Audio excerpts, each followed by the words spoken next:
Okay, this is a regular meeting of the Fairhaven Zoning Board of Adjustment. Adequate notice of this meeting has been given pursuant to the provisions of the Open Public Meetings Act. At the time of the board reorganization in January this year, the board adopted its regular meeting schedule for the year. Notice of the schedule was sent to and published in the Asbury Park Press and was also sent to the Two River Times and the Star Ledger. That notice is also posted on the bulletin board in Borough Hall and has remained continuously posted there as required by the statute. Copy of the notice is and has been available to the public and is on file at the office of the Borough Clerk. A copy of the notice has also been sent to such members of the public as have requested such information in accordance with the statute. Adequate notice having been given, the board secretary is directed to include this statement in the minutes of the meeting. Michael, this is not a regular meeting of the zoning board. This is one of our special sessions that we adopted early in the year when we had a considerable volume of applications.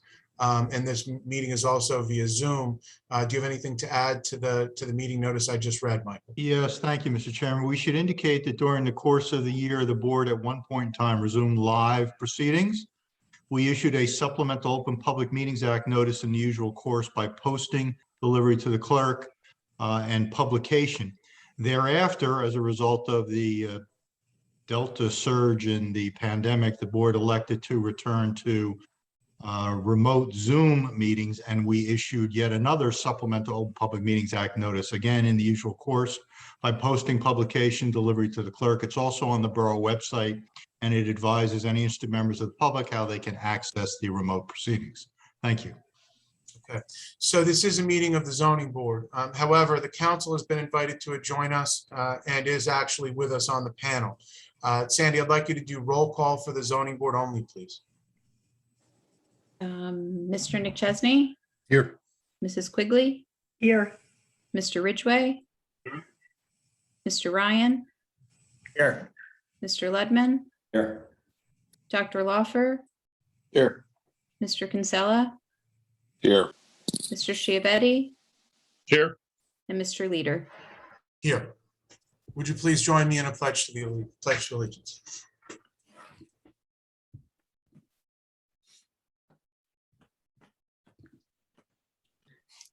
Pledge allegiance to the flag To the flag of the United States of America and to the republic for which it which stands, stands one nation, under God, under God, indivisible, with liberty and justice for all. for all. Not our best effort. Okay, so as I noted earlier, this is a meeting that had been set aside for a volume of zoning board applications. We had no agenda on this meeting, and through discussions with council in relation to recent efforts to sort of restart a zoning board committee that had been established by council, there was an interest in establishing an opportunity for the public to engage with the council and with other interested members of the community to discuss land use ordinances in Fairhaven. And so it was on that impetus that the zoning board graciously agreed to host the discussion tonight. And so I'd like to start by welcoming the council members. I would also like to acknowledge and welcome our new mayor, Joshua Halpert. And I'd also like to invite the public to meet the zoning board. You know, we see people from time to time. Usually when things are happening around their homes, they get interested. If they're doing stuff on their home and they have to see the board, they're interested. But we're here, you know, month in, month out. Many of us have been serving on the board for a very long time. As I look around at Hollywood Squares here, I see members that have been on this board in excess of a decade, serving the residents of Fairhaven. The process that the council is going to undertake with regard to the committee and reviewing the land use ordinances does not formally involve the zoning board. The way that ordinances get moved through the local government process is through an exchange of information and public meetings between the planning board and the council directly. However, well, that's established by the MLU. The MLU is the municipal land use law, and it establishes the jurisdiction of the boards, and it also establishes the jurisdiction of the local government to establish zoning ordinances to control and encourage development inside of the municipality's boundaries. So the zoning board is the body in Fairhaven that is charged with granting variances from the existing ordinances. They are also the body that serves to adjudicate interpretations of the zoning ordinances and decisions of the zoning officer. So the zoning board actually is a unique body in terms of its view of the ordinances in any municipality, but certainly here, in Fairhaven. And the reason is because the folks that come before the zoning board are saying to the zoning board, the rules as they apply to my property would restrict my development in such a way that we believe that the zoning board should consider making an exception for us. And so what that does is that allows the zoning board members to understand not only the ordinances that are at issue, and over our years, we've seen most of it as to residential development for sure, but also to consider in those circumstances when deviations are appropriate. The standards that are established in Fairhaven and any municipality run through the council. The council obviously is a representative body that's intended to represent the interests of the community. The discussion tonight is intended to make sure that the community has an opportunity to tell the council what it thinks of the existing ordinances. And the reason that that's terribly important is because when bodies like the zoning board go to interpret the ordinances and make decisions about whether or not variances should be granted, there is an assumption, not once, not sometimes, but all times, that the ordinances that we have are ordinances that we want to have. Not ordinances that are there by accident, not ordinances that are there because somebody else decided that this is what the rules should be, but because the current members of the public and the community have decided that these are our standards as of today. So periodically, we have to review those ordinances and decide whether or not they're doing what we want them to do. The planning board also does a review of ordinances and other things in the municipality through the adoption of and the review of the master plan.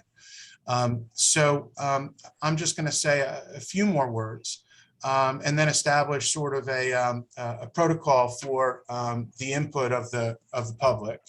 And then I'm going to invite the public to engage us in conversation. So with regard to the specific committee itself, the committee is being charged by the council to review the ordinances, and that committee is established based on the directive of the council. The committee will then evaluate what they think needs to be done, and they will then send recommendations to the planning board.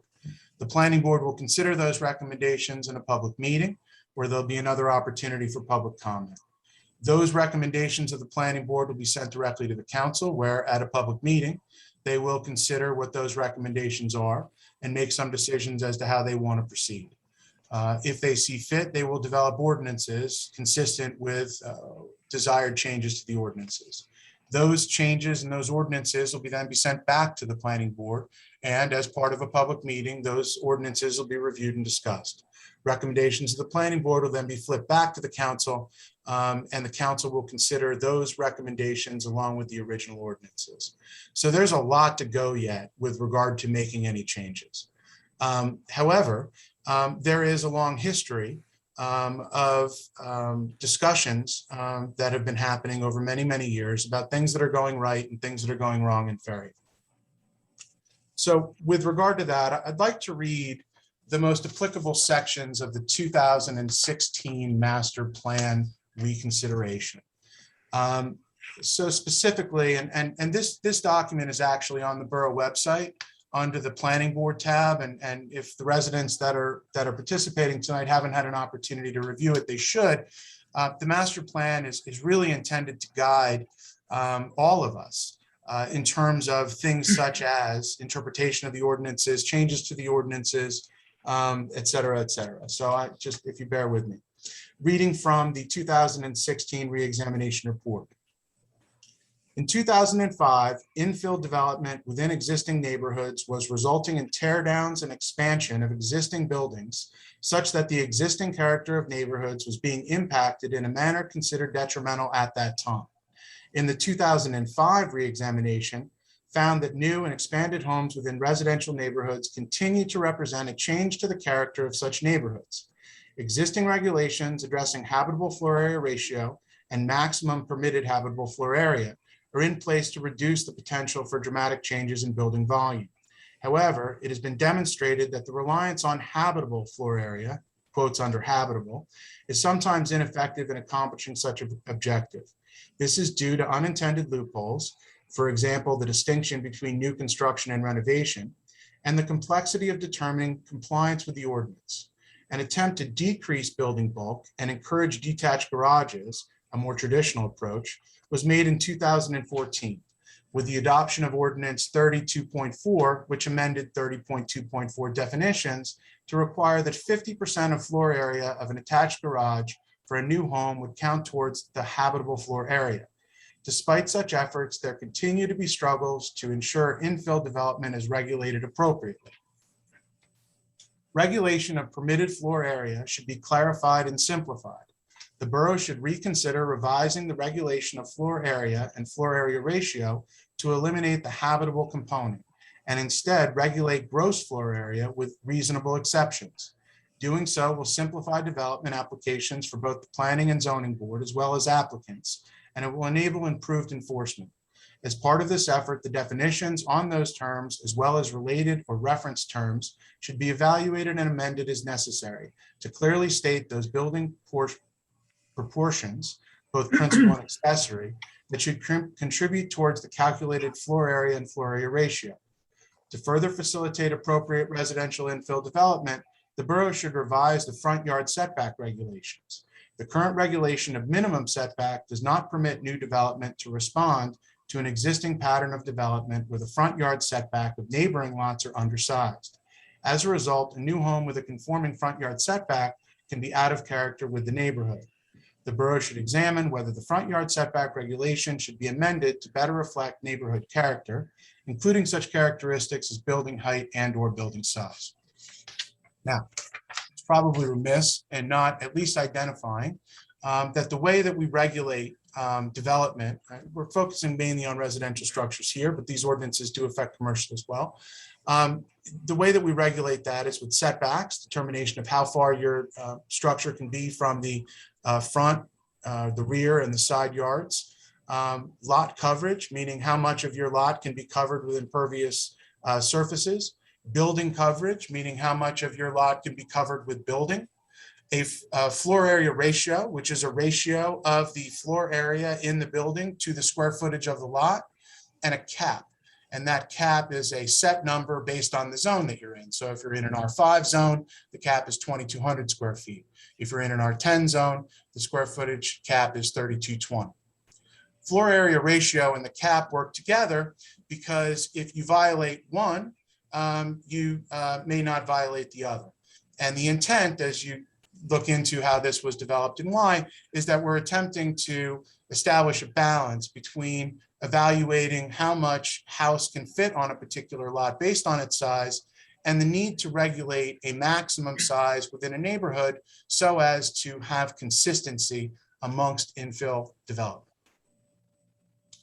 Okay, so what I think that we need to do from here is to invite the public to ask questions, although we don't have a lot of answers, really more to make comments about what they're seeing around town. And as I thought about this and reflected before starting tonight, I think there's really two types of questions that we're looking to have answered. The first is sort of general comments about development. Looks really good, looks really bad. Think it's going great, think it's not going great. The other is specific comments about specific ordinances. I think what most of us find is that none of this really matters until it really matters to you. And that means either you're doing something or your neighbor's doing something or your friend's doing something and somebody's saying, you know, why is this way? Now's the time to, if you have those experiences, to share with us the types of things that you've encountered so that we can understand. all of us on the zoning board, on the council, we all have our own perspective, right? We're all residents in addition to our agreement to serve the community. But the opinions that we have personally are not necessarily relevant to what we do. So zoning board members don't consider whether or not they think houses should be larger when they evaluate the request for a variance. Rather, they consider whether or not the application satisfies the required standards of proof and whether or not the variance should be granted. And for that matter, council members may have their own experiences with regard to building, neighborhoods, whatever, but they're trying to represent everyone. And they shouldn't be bringing specific experiences to the decisions that they're making. They're trying to make broader evaluations of what you, speaking to a TV screen, but you as the public think needs to be done at Fairhaven. So with that, I invite anyone that's here to use the raise your hand feature, and Sandy will select you in a random order to be brought forward. We'll ask you to use your video and your microphone. We're going to ask you to, I don't know that we need to be sworn in, Michael. Do we need to be sworn in? It's not a hearing on an application, Mr. Chairman. So you don't even need to do it under oath. So you don't need to swear that everything you're saying is actually true. Let's just hope that it is.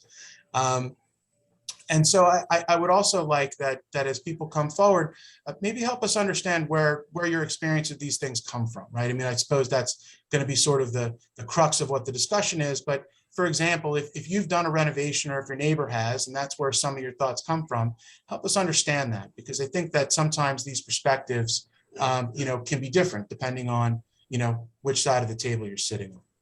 So with that, Sandy?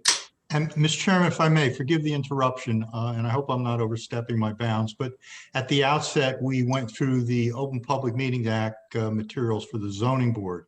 And insofar as we're privileged to have the council members with us tonight, as well as the mayor, and I don't believe the borough attorney is with us right now, I should also indicate that I saw come across my desk a notice, Open Public Meetings Act notice, that I believe was issued by the borough clerk to cover the fact that there was a joint meeting between mayor and council and the zoning board. So to the extent that we have an effective majority of the governing body here, even though no formal action is proposed to be taken, we should also indicate for the record that the clerk has issued a Open Public Meetings Act notice in that regard. So thank you and forgive the interruption. Thanks, Michael.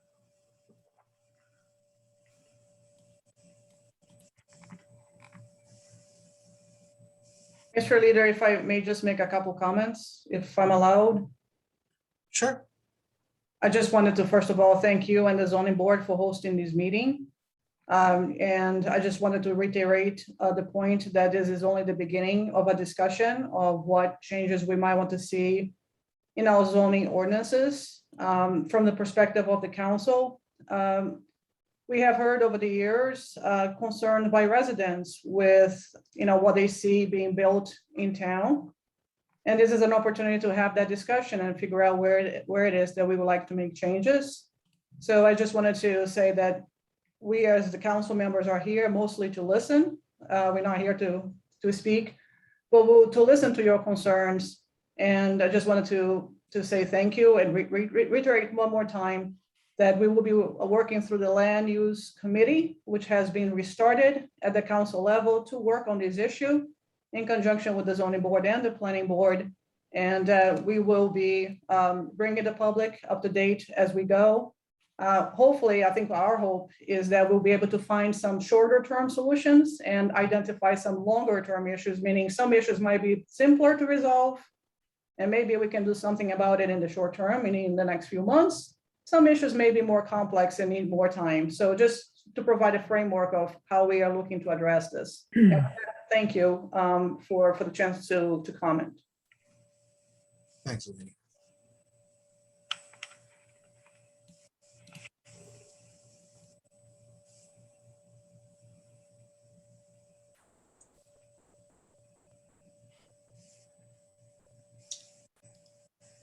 I see a taker.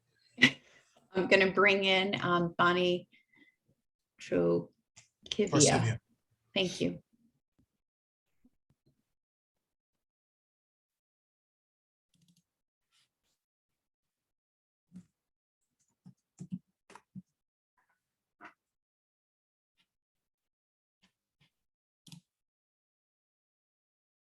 Okay. Can you hear me? Yes. Okay.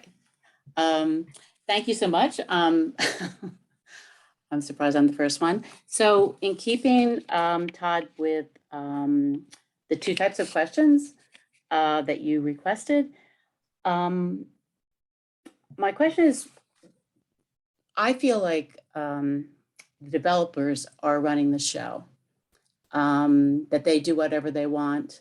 They cut down whatever trees they want. And I'm just wondering if that is a general feeling by other members of the community. And specifically with regard to ordinances, is there any ordinance that actually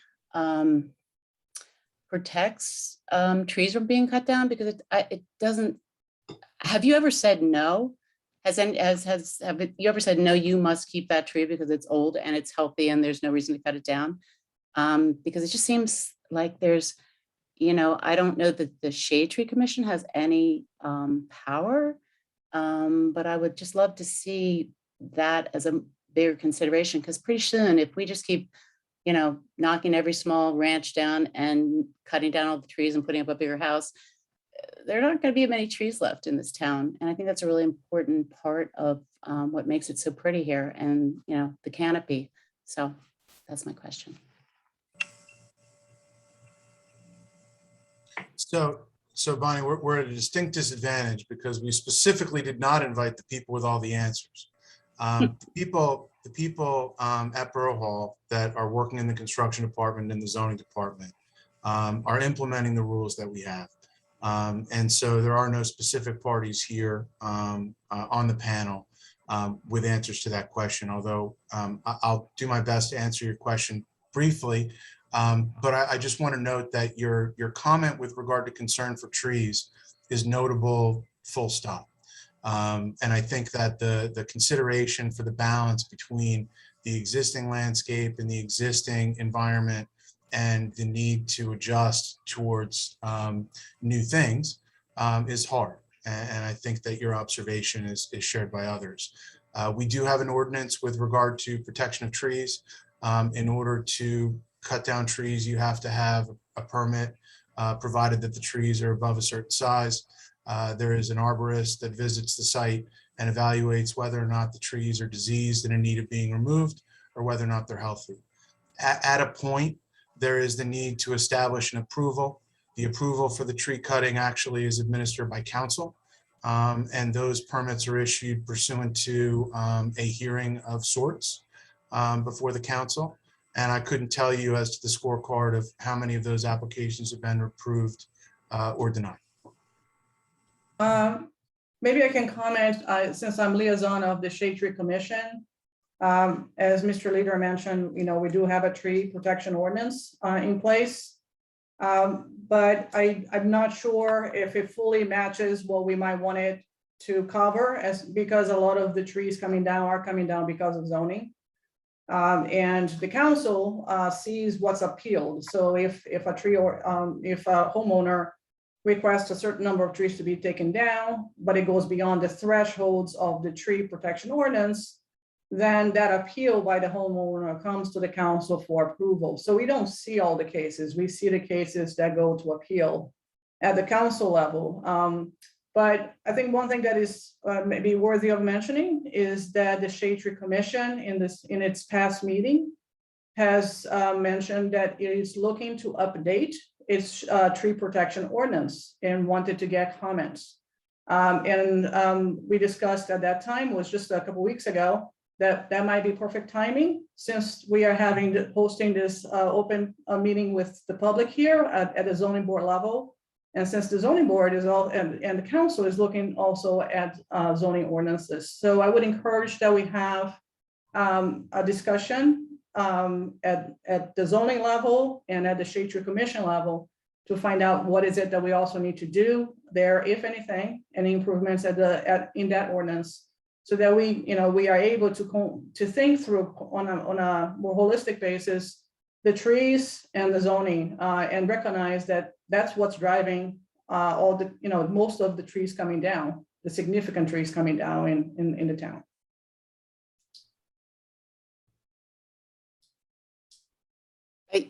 if I could just say one last thing, instead of the Shade Tree Commission being driven by what trees are dangerous and need to be taken down, I would love to see a refocus on what trees need to be valued and appreciated. And, these big old trees take 100, 200 years to grow. I mean, they're not easily replaced. So I would just love to see a switch in mentality to preservation versus worrying about, I don't know, the danger of trees. They're not usually very dangerous. They're actually very helpful. So thank you for letting me speak.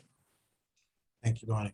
Mr. Sandy, Chair, I'm- can I I just- can, if I can make a comment on that, Bonnie, I support you 1,000%. And in my experience, and it may not be a popular thing to say, but I haven't seen an appeal overturned in the 10 years that I've been going to council meetings.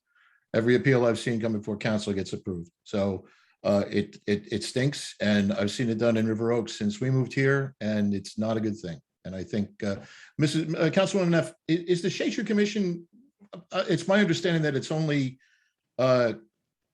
has teeth with trees that are on public land in Fairhaven. Do they have any oversight into trees that are on private lots? I didn't know that they did. That's usually handled by our tree expert. So there is, and Chris Rodriguez was here. Councilman Rodriguez actually might know more about this than, since he was previously a member of the Shade Tree Commission. But the Shade Tree Commission mostly looks at public trees on parks and public lands. And then the tree ordinance is managed by our tree expert, and he's the one who visits the sites of the homeowners and approves or doesn't approve, and then requests replacement. So if a tree can go down, then it gets replaced by a different kind of tree. So is the Shade Tree Commission looking at that approval process? Not really. That's going through our tree expert, and then the appeal comes to the council.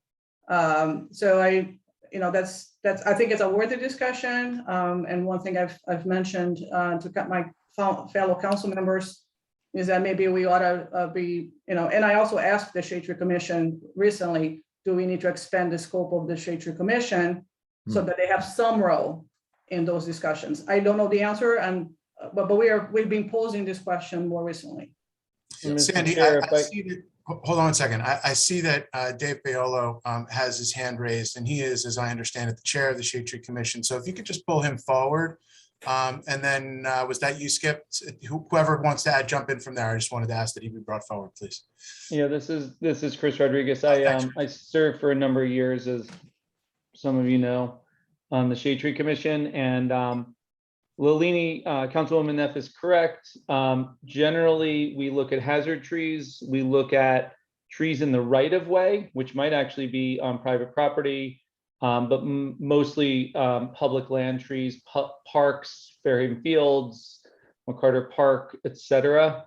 And the commission is formed under a state statute. And so we comply with the state statute. Expanding the purview may be possible. I'm unclear on that. That's more of a legal question. But we formed it in order to comply with the state statute. So that's why the parameters are the way they are. It's not necessarily something that we made up or that we're trying to limit the powers of the Shade Tree Commission, but rather be in line with what the state law is. The other thing I'd say, as it relates to, Peter, you said you've never seen one overturned. Generally, our rulings are that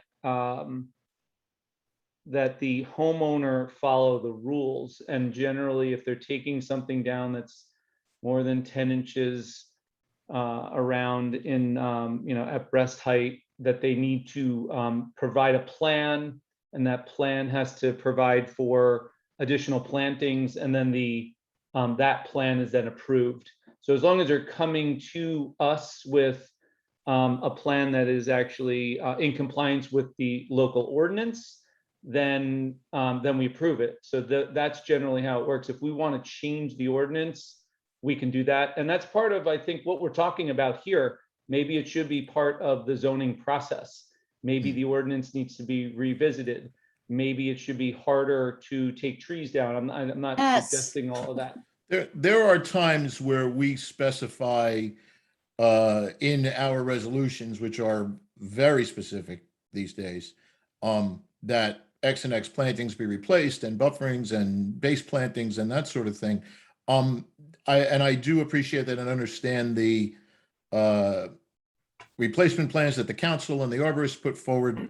It is my experience that the enforcement of these plans has been a little bit, let's say, lacking over the last many years, because I see many times these aren't replaced according to the plan. But that's maybe a discussion for a different forum. Todd, I just want to weigh in on this. In deference to what Councilman Rodriguez and Neff are discussing, unless a person applies for a variance, we don't get an opportunity to weigh in on anything that has to do with their trees. They have to apply for a variance. And I've seen situations in town where I've looked at reports where people have said there's no trees being taken down, and yet they've taken down trees. So I think there has to be a little broader policy which addresses this even before it gets to zoning. It has to happen at an arborist level, or it has to happen at a planning level before it even gets to the zoning board, because a lot of times it never gets to the zoning board and yet trees are being removed. Right, so to put a point on that, the planning board and the zoning board, when applications are before those boards, considers trees that are being removed. However, there are not ordinances within Fairhaven that make it a variance to remove a tree. That was intentional for those of us that are old and have been doing this a long time. We remember all of the political debate that occurred when the original ordinance was adopted, and it took years. And there was a lot of back and forth about this.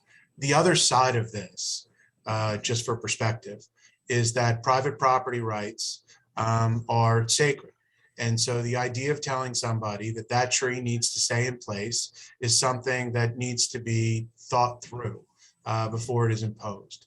The other part of this is that our trees, particularly the largest of them, are very, very big.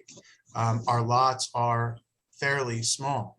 And when you see one of these trees come down in a storm or in something else, they can do a lot of damage. They can kill people.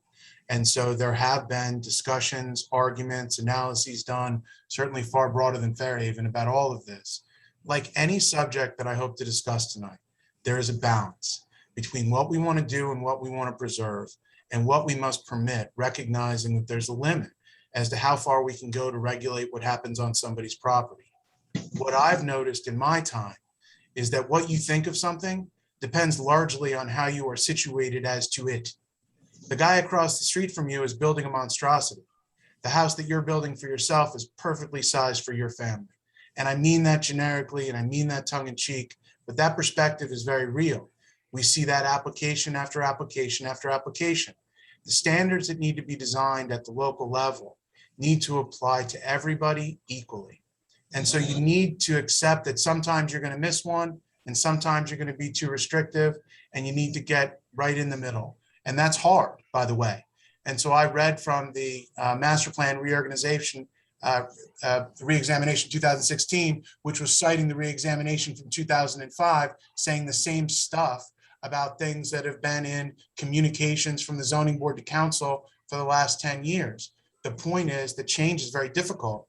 And so the effort here is to make sure that we know where the issues are and what people care about.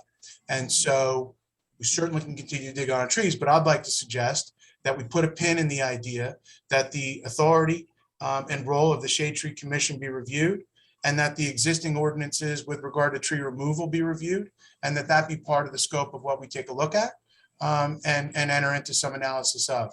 John, did I see that as an attempt to get my attention to speak? I'm sorry. No, good.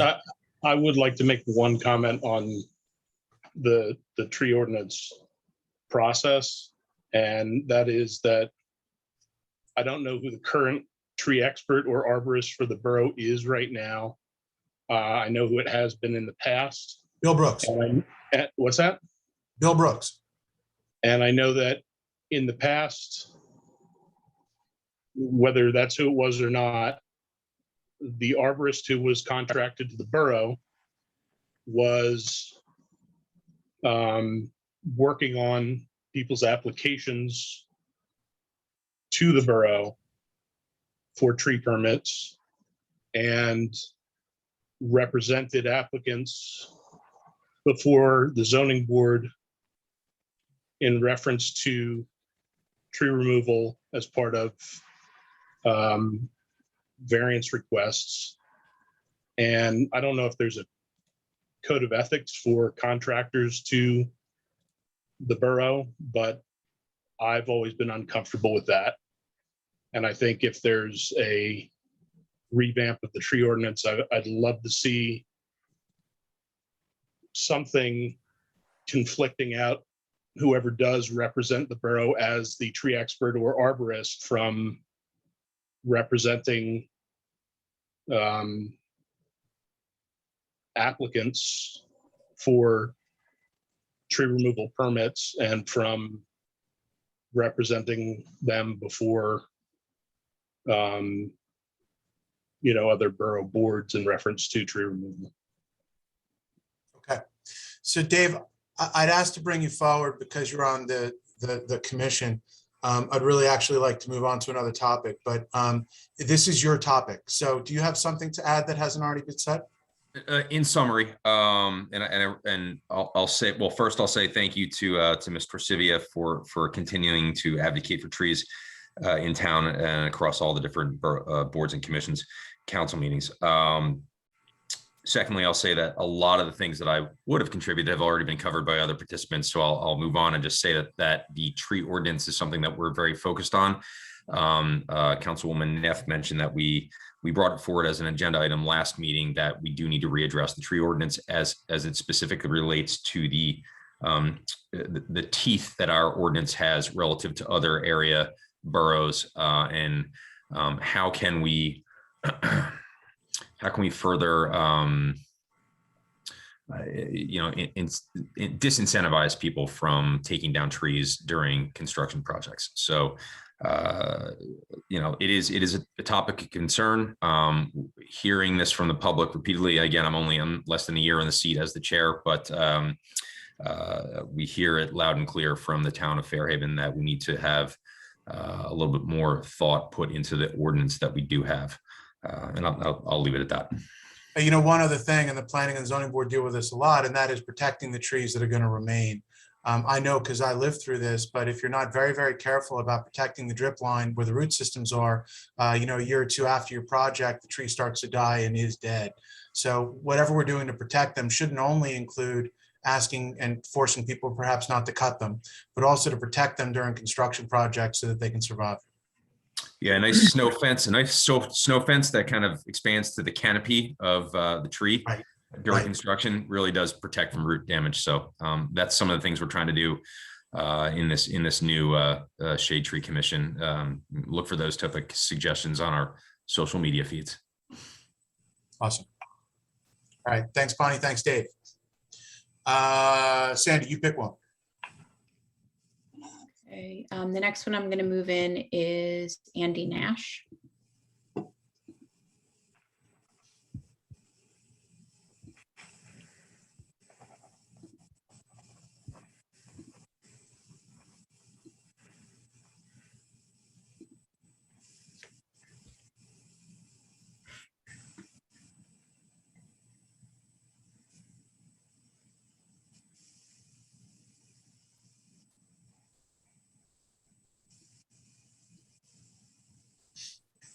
And he's in. Mr. Nash, can you unmute? I can, yes. Thank you very much.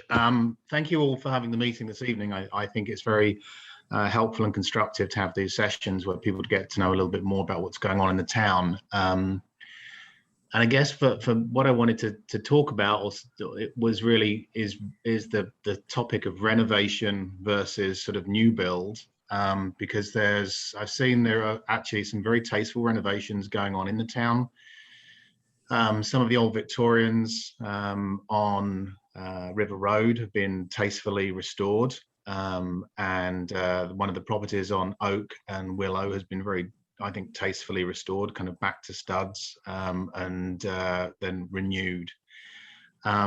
But I see, my opinion is seeing a lot of properties that look like a renovation, where it seems to be that 99% of the property is actually new.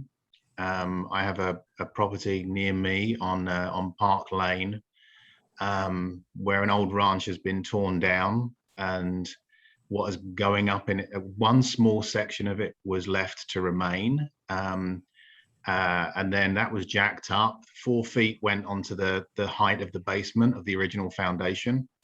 The thing was set down again. A great big thing has been built around it. And then one day that entire section of the original property that was there as the renovation was basically removed and boarded up. So there's basically part of a fireplace and a chimney is seemingly all that remains of what was that original sort of 1950s ranch, which is obviously being pushed through as a renovation. It just seems peculiar to me that this is happening. It seems to be a pattern with a number of other properties I've seen where a small section is kind of retained, and then one night it's then suddenly gone and replaced. And to me, that ceases to be renovation when 99% of the property is then a new build. So I'm just kind of curious if that's something that other people are noticing, if that is something that is under discussion in terms of ordinances and really how much of a property needs to be retained when essentially it's what I've essentially seen are things that are tear downs, but by keeping a couple of sticks and a part of an original foundation, it's being pushed through as renovation. So that's really. I'm sorry, Go ahead, Todd. Peter. No, Peter, you do it. If I can comment, I live around the corner from said property, and I think that property exhibits everything that is wrong with our current ordinances.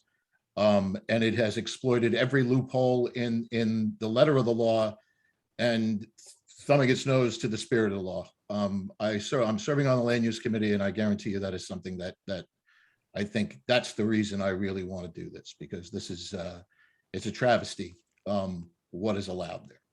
And the problem is, and this is what we're addressing, is that if you read the ordinances and measure the house and measure exactly what's done, it's all legal, but it shouldn't be. And that's why we have to rewrite ordinances, because every time we write an ordinance, somebody finds a way around it, says, oh, I can still do this. And that's what you get. And I 1000% agree with you. And you have my word that I'm gonna try the best I can to stop. Yeah, I thank you, Peter, because that's one, my neighbor who is next to that. I know he's contacted the borough, he's contacted the office in Rumson, because he has now, I mean, the property has got almost like floating decks that are going to be on the side of that property that will then basically, they'll be less than 20 feet from the side of his home. Mm-hmm. There's a balcony on the upper floor that's looking directly over his home. It's damn, his light, everything about his quality of life is going to be impacted by that. Yeah. He wasn't contacted or about anything going on there with the approval of the plan for that property. He was never contacted on it. Yeah. And that's part of the problem, is that if everything is to the regulation, there is no contact. If he had to go for a variance for something, then it would have been contacted and that would have gone through the process. I feel your pain. And just a note, a tree was taken down in the back of that property and approved. The appeal was approved by council to allow them to take a tree down to put not only the 2-car garage there, because the carport had to go up as well. So that's my point about everything getting passed through. And I'll wait to see on the enforcement of the replacement plan for that tree. Well, because that particular property has almost been clear cut of every last tree on it. It has. Again, you're right. It's like I watch that on a daily basis. There's others in town that I've seen, but obviously that's very close to me. And I think that it's thumbing its nose at any idea of kind of planning or control. Yep. So just so we're clear, to the extent that we talk about a particular property, it's generic. It's generic in terms of examples for the board members and the governing body members. And obviously, to the extent that there was any discussion there, it apparently seems like it's conforming, and that may be part of the consideration with regard to potential changes in the ordinance. But what we won't do is talk about any application that is pending before the board. As Well, always, Mike. Well, look, so first of all, we obviously can't discuss anything that's coming before the board. That property, said property, is not before the board and received no variances before the board. But this is a community forum, and I want to make sure that this discussion is one that everybody feels comfortable with. And so I'm perfectly welcoming of all the comments. Just want to be careful about getting a little bit too specific, as you know, as I just said. One person's disaster is another person's castle. So I get it. They're value decisions, and I think, Andy, you and I have similar values.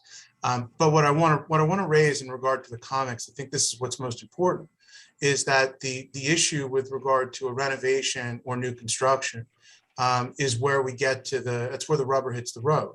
And so when a project, a generic project, is built and a wall is left up, neighbors are like, well, why is that? And in different towns, there's different ordinances that affect those things differently. In Fairhaven, there are two reasons that I'm aware of, and by far it's not the only reasons, but the only two reasons I'm aware of, that one would try and make one's project look like a renovation versus making it look like new construction. Maybe three. Number one, if you have an existing structure that is non-conforming, okay, so your house does not meet the existing side yard setback variance, and you are going to expand it. As long as you don't exacerbate the nonconformity, you're not obligated to make that project conform. So you're able to leave that wall or that portion of the structure that violates the new ordinance, the existing ordinance. And so as a result, sometimes you see people doing gymnastics to figure out how to hold on to something because it lets them have something more than they would have had if they started from scratch. So that's number one. Number two, there are certain ordinances that are permissive with regard to what you can do within your setback. So one in particular that I personally believe warrants review is a permitted deviation from the front yard setback. And so what happens is that if your house sits at the front yard setback, you're permitted to build a certain amount of steps into the front yard setback. And that is not a problem without a variance, without coming before the board. But the problem from a planning perspective is if you can imagine a wall that's 20 feet tall, that is 20 feet from the street versus 25 feet from the street or 30 feet from the street, using my hand as a guide, you can see that where we measure that front yard setback from is incredibly important as to how that structure imposes on the streetscape. And so by permitting exceptions to a front yard setback, the subject house is taking advantage of this. We are actually encouraging people to do just that. The other ordinance that I'm aware of is the requirement that 50% of an attached garage come out of the square footage cap if you build one in a brand new home. But when that ordinance was being adopted in 2014, it was referenced in the master plan examination, and part of what I read earlier. The discussion was had as to exactly when we wanted to trigger that. And I had the discussion with a council member at the time, and it was new construction, period. So a renovation is not penalized. So what that means is that with a renovation, you can attach a garage and you don't have to pay that penalty. So observation of those sorts of things, loophole is a fairly good way to describe it, I think is something worth looking into. But it's also important to note that it's a real pain. We don't see a ton of it because it's really expensive to do it and because it's awkward, but clearly there's too much of it. And when it's being done to get more than what the ordinances would otherwise permit you to get.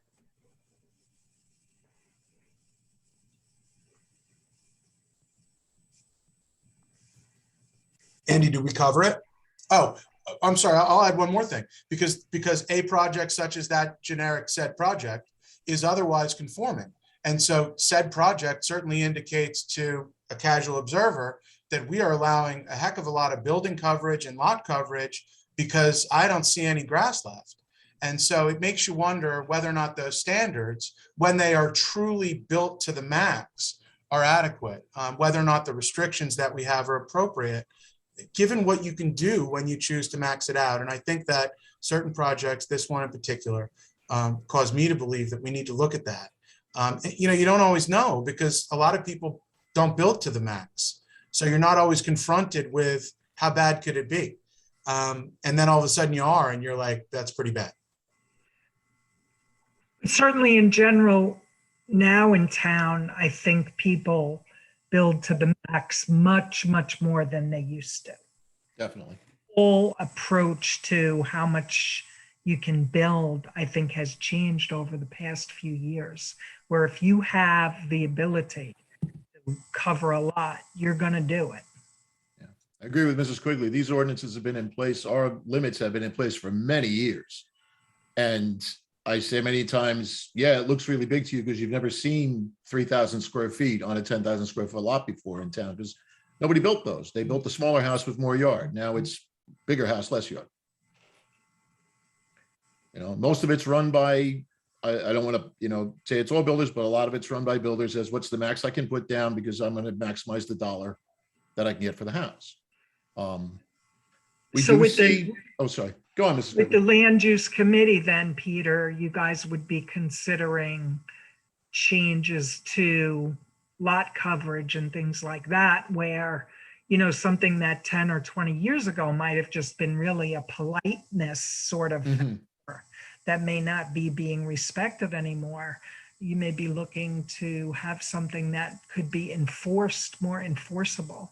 I definitely think that's something that I want to look at, because I think that that's one of the places that we can limit things. We do allow a ridiculously generous amount of building coverage, which allows you to build, if you had a subject property that had a carport and a detached garage and 2,800 square feet on a 10,000 square foot lot. It's an awful lot of building coverage, not lot coverage, not say a patio or a driveway or something, but because those don't contribute to bulk. We're talking about bulk here, and bulk is the building that's giving you the bulk. So obviously, and this is something that will be discussed. I'm going to make a point of bringing that into our meeting, because I think that that's one of the places we can look. Setbacks, building coverage. Those are the two. And I don't know that floor area is such a, or habitable floor area. I know we've tried, we've been on many meetings with this, is that, it used to be thinking that that's really the thing we have to go after, but maybe not. Maybe we're looking in the wrong area. So these will be discussed. And Mr. Nash, thank you for bringing this one up. Thank you. You've answered a lot of my questions, and I'm glad that it's already on the mind of a lot of the people here. So again, thank you. If I may just add briefly to Mr. Nazarski's comment, I think, yes, setbacks, building coverage, but volume as well. I think it's really an issue of volume. The homes are huge, and the elevation, the height is very significant as well. So just wanted to add that. Exactly.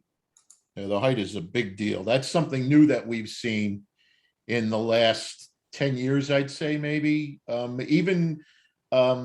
I used to live on the other side of town. Now I'm on the River Oaks side of town. Even during Sandy, the first house in my neighborhood was rebuilt, and that one is now nowhere near as high elevation from the street as what we're seeing nowadays, where there are 5 and 6 steps up from grade, and it's purely to maximize the basement level as a living space, as opposed to a recreation space, let's call it, like it used to be in the past.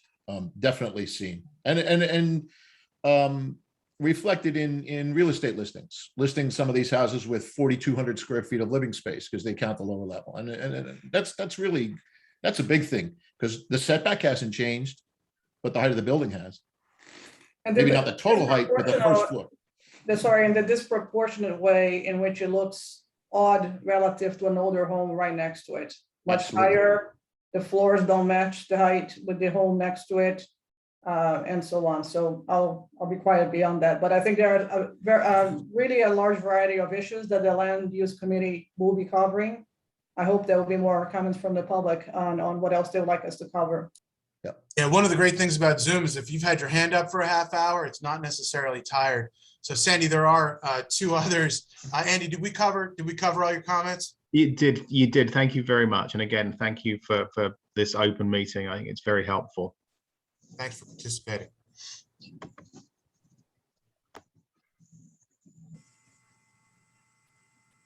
I'm going to bring forward Wendy Murphy.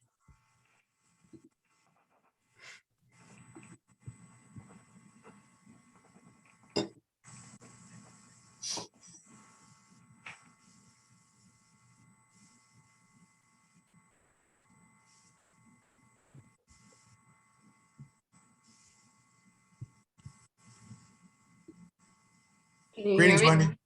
Yes. Oh, great. Thank you so much. I first wanted to say this meeting is excellent, and thank you all for giving your time in the positions that you have. We really appreciate it, and I know that it's volunteer for all of you, so I just wanted to thank you. I know it's probably not an easy task that you have all taken on. And this meeting has been so great, and I really appreciate the comments. I wanted to address the tree situation and also what we just heard about the height and so forth. I think we've lived in town for about 28 years, and it is such a beautiful place. It was a wonderful place to raise a family, and it continues to be a wonderful place to live. Clearly, the town has changed a lot visually in that period of time, as the comments were talking about. I actually think the horse is out of the barn in terms of how the houses were situated on the property versus how they are now. And I live in River Oaks, and there's just been, I don't even know what the percentage is, but the amount of houses that have been knocked down and rebuilt is very high, as we all know. So the two things that I'm concerned with that have already been brought up is the clear cutting of trees. And I understand, and this has been very educational tonight, so I really appreciate it. But when you have a property that clear cuts the trees and they replace them with smaller trees, for instance, maybe 5 or 7 foot arborvitaes, as we all know, the best time to plant a tree is 20 years ago. So if you're taking down large oak trees that have so much value to the water, absorbing water, what they do for the air, what they do for the wildlife, and what they do just for the beauty and the privacy in the neighborhood. When we take those down and we replace them with a line of small arborvitaes, it's going to be a long time until the trees grow up, if they even live. But in addition to that, the privacy for the neighbors around it, I don't know if we give any thought, or if it's even allowed to be thought of, when you knock down a house or do a renovation, the kinds of renovations that were brought up by Mr. Nash, and you clear cut the property, and then you put up these large homes, what effect does that have on the neighborhood, on the people that live on either side, across the street, and behind it? And it seems like the builders or whoever is doing the renovation or the home is allowed to do whatever they're allowed to do without giving any thought to the effect that it's having on the community. And while I agree with the comments about property rights, I also think, what about the community? What about the effect that this is having on our community, which I think we've had a tremendous effect on the community in terms of the homes being built much higher. What's happening with the water? I know there's flooding that's affected to properties. I've experienced it myself in our home, and I just don't know if there's anything that we're thinking about for the future to kind of tone things down a little bit, so that we can give some thought to, what does the town look like? What are we doing to the community? And is that what the community wants? And I think it's a great opportunity tonight for us to be having this discussion, for you all to decide as you make plans going forward. Well, I just want to comment that this is the beginning of the process. And so it's awesome that we have 24 attendees tonight, and I hope that all 24 have comments. But I want to encourage people that are vested in this process to stick with it. Again, I'm reading from a 2005 master plan review that says the same thing that we're saying in 2021. There's a lot of energy right now moving in this direction. There is not a single set of changes that are going to make sense and be in agreement for everybody. So there's a lot of discussion yet to be had, but the most important thing about this process is that it have public support. And the council is responsive to the public. And so what we need to do is we all need to continue to work together and not lose our energy, because once we actually accomplish some changes, they'll be there a while. And so we are setting the trajectory for the next generation. I mean, that's really what this is about. There was one more comment I wanted to make, if that would be all right. Please. And it was about the Shade Tree Commission. I think, there's new energy there with the new chair, and I appreciate the work they're doing. But maybe one of the things that could be part of this, and I don't know if it would come from the Shade Tree Commission or what, but if we could maybe do some educational, raising awareness and taking pride in the trees in our town, and the value that they provide to all of us, maybe people would be so inclined to be okay with the clear cutting of properties if we took pride in these beautiful trees that we have in Fairhaven, the canopy that we have that makes the town so beautiful. And we are an old town. We are a historic town. And if you take down all the trees, you lose that sense of history that we have. And so maybe that's part of what we could do is, like we did with the big tree hunt this year, is just sort of elevate the awareness about the history of the town, the beauty of the town, and why the trees are important. And maybe people would be less likely to be okay with them coming down.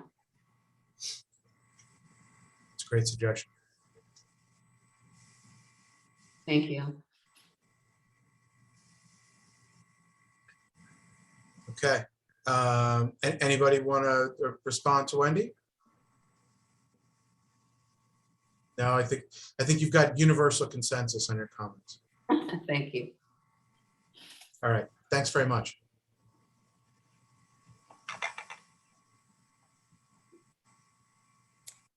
I'm going to move forward Paul Ferguson.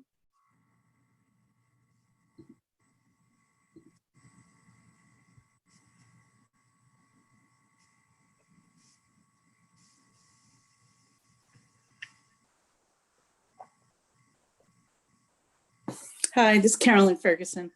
I live at 7 Colonial Court, and you asked me to share a little context about who I am. I'm a resident in town, and I also am a business owner. And I own a residential property and also a commercial property. And for both types of properties, I have had to navigate the zoning processes in the borough. As ordinances are considered, I'd like to advocate for two things. One is regular review so that ordinances are not allowed to become outdated. And the other thing is I'd like to advocate for simple, clear language in our ordinances. And I think there's three issues here for me. One reason I think this is important, that if we want to attract businesses to town, it needs to be easy for businesses to read our ordinances and understand what's allowed. Most of the businesses that come to Fairhaven are fairly small wallet businesses, and they need to be able to determine pretty easily if this is a good town to invest in or if they should move on to the next town.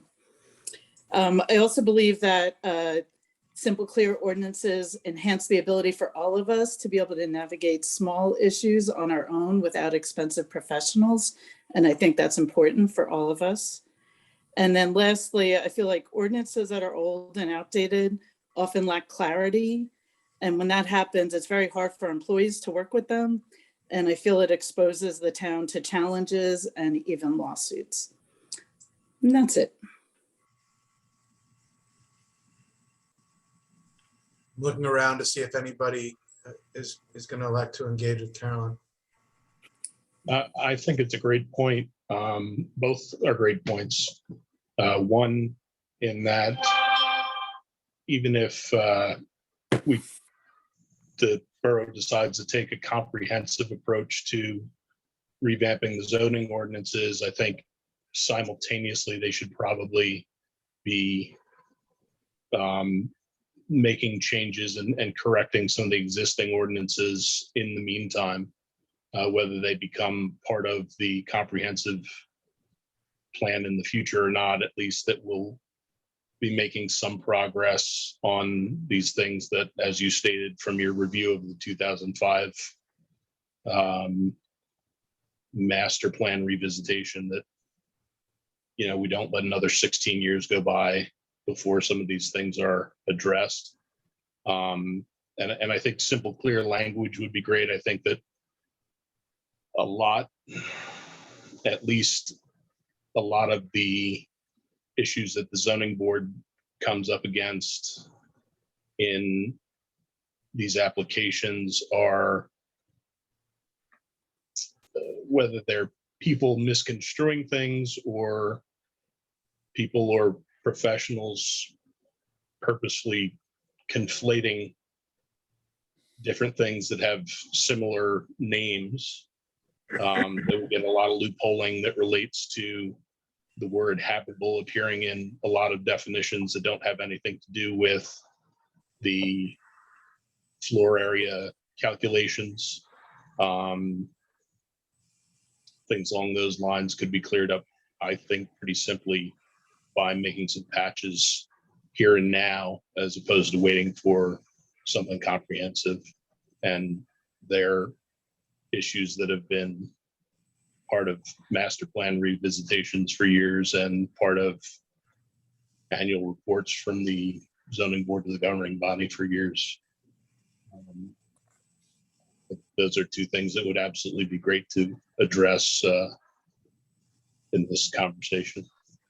Well, I'll plug an idea that I've had for some time now, and I think it ties into Carolyn's comment and to Al's comment.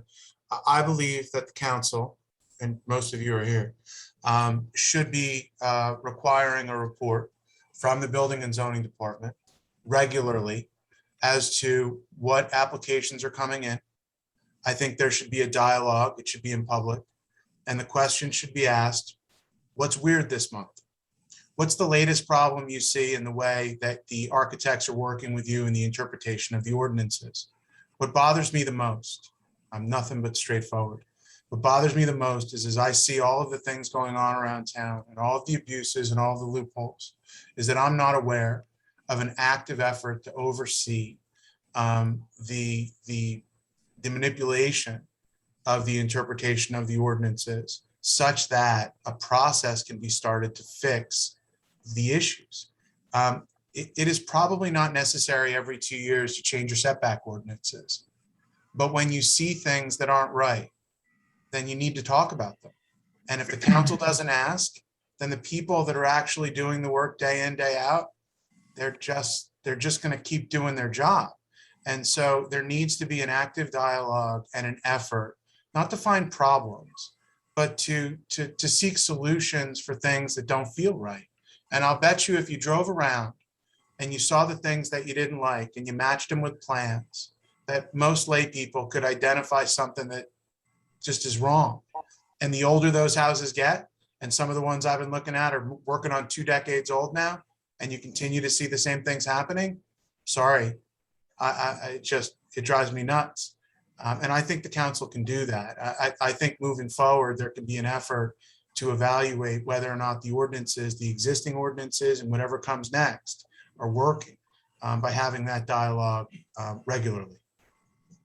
Mr. Chair, if I might, I'd almost rely on the folks in zoning to bring that forward.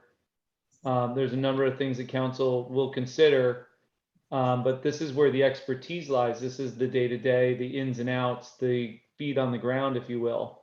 I think we'd be very much open, and I don't speak for anybody other than myself on the council, but I would imagine the folks here can all chime in themselves, and the folks who aren't on the call can also chime in down the road, but we'd all be open to that. But there is a lot going on. There's facilities going on. There's engineering going on. There's finance going on. We would absolutely welcome that. And that's why we're here today. But I think it's got to originate somewhere. We put together committees like the Brush Committee. We put together committees that evaluate different issues. I think that a zoning review or any changes, really should originate with zoning, and we would enact those and we would support those. And that's how the committee system works. So, or the boards and commissions as well. So to that end, I would absolutely encourage that. And I'd almost say, let's do that in partnership. I don't think it's, for the council to do alone in isolation, but rather in concert with you all. When you say zoning, do you mean the zoning board? Yeah. So we can discuss this offline and should, but the zoning board submits an annual report and has for going on 14 years. And I have a lot of those recommendations and conclusions that have been in writing and submitted, and a lot of them repeat. The master plan is a document generated through public involvement. In 2016, I read it. The planning board and the public decided that we needed to do something about habitable floor area. And I'm not, look, Chris, I'm not pointing fingers, but I'm just telling you straight. These issues are the same issues that we've had. And as I get frustrated with habitable floor area in particular, I know that the problems with interpretation are not coming to us. We're not getting an opportunity to straighten them out. And so as a result, we've gone pretty far afield of what the original plans were when the ordinances were designed. I mean, remember, habitable floor area works in conjunction with the cap, in conjunction with the setbacks, in conjunction with the coverage stuff. But if you start to allow manipulation of those things, you start to get things that are inconsistent with the design of the original ordinances. So we need to do more. And the zoning board, I speak for them often, is a willing participant in whatever can help the council. But remember, we only see the stuff that gets flagged for us, right? I mean, 95% of things being built, they're not getting variances. That's what I was going to say, Todd, Mr. Lader, is that with the annual report, what we're charged to do is look at the variance cases that came in front of us and then look at the parts of the ordinance that those cases triggered and give some sort of consensus on our part about whether there were, they came up with any changes. It's not really sort of a free-flowing authority to say, oh, look at the way houses are being built too high and engage in sort of that activist role in the ordinance as a whole. Yeah, and I feel like maybe, and Pat, I think you're hitting on something where maybe, and I wasn't here 14 years ago. I wasn't serving, so I can't speak for what happened, but over the last 14 years, things may have fallen in the gap that you're talking about between what you're charged to do and what the council has done over the last 14 years or 10 years or 5 years. And now we've got homes, we won't get into specific examples, but people are maximizing things under the law, which just don't look right. You see it, it when you see it.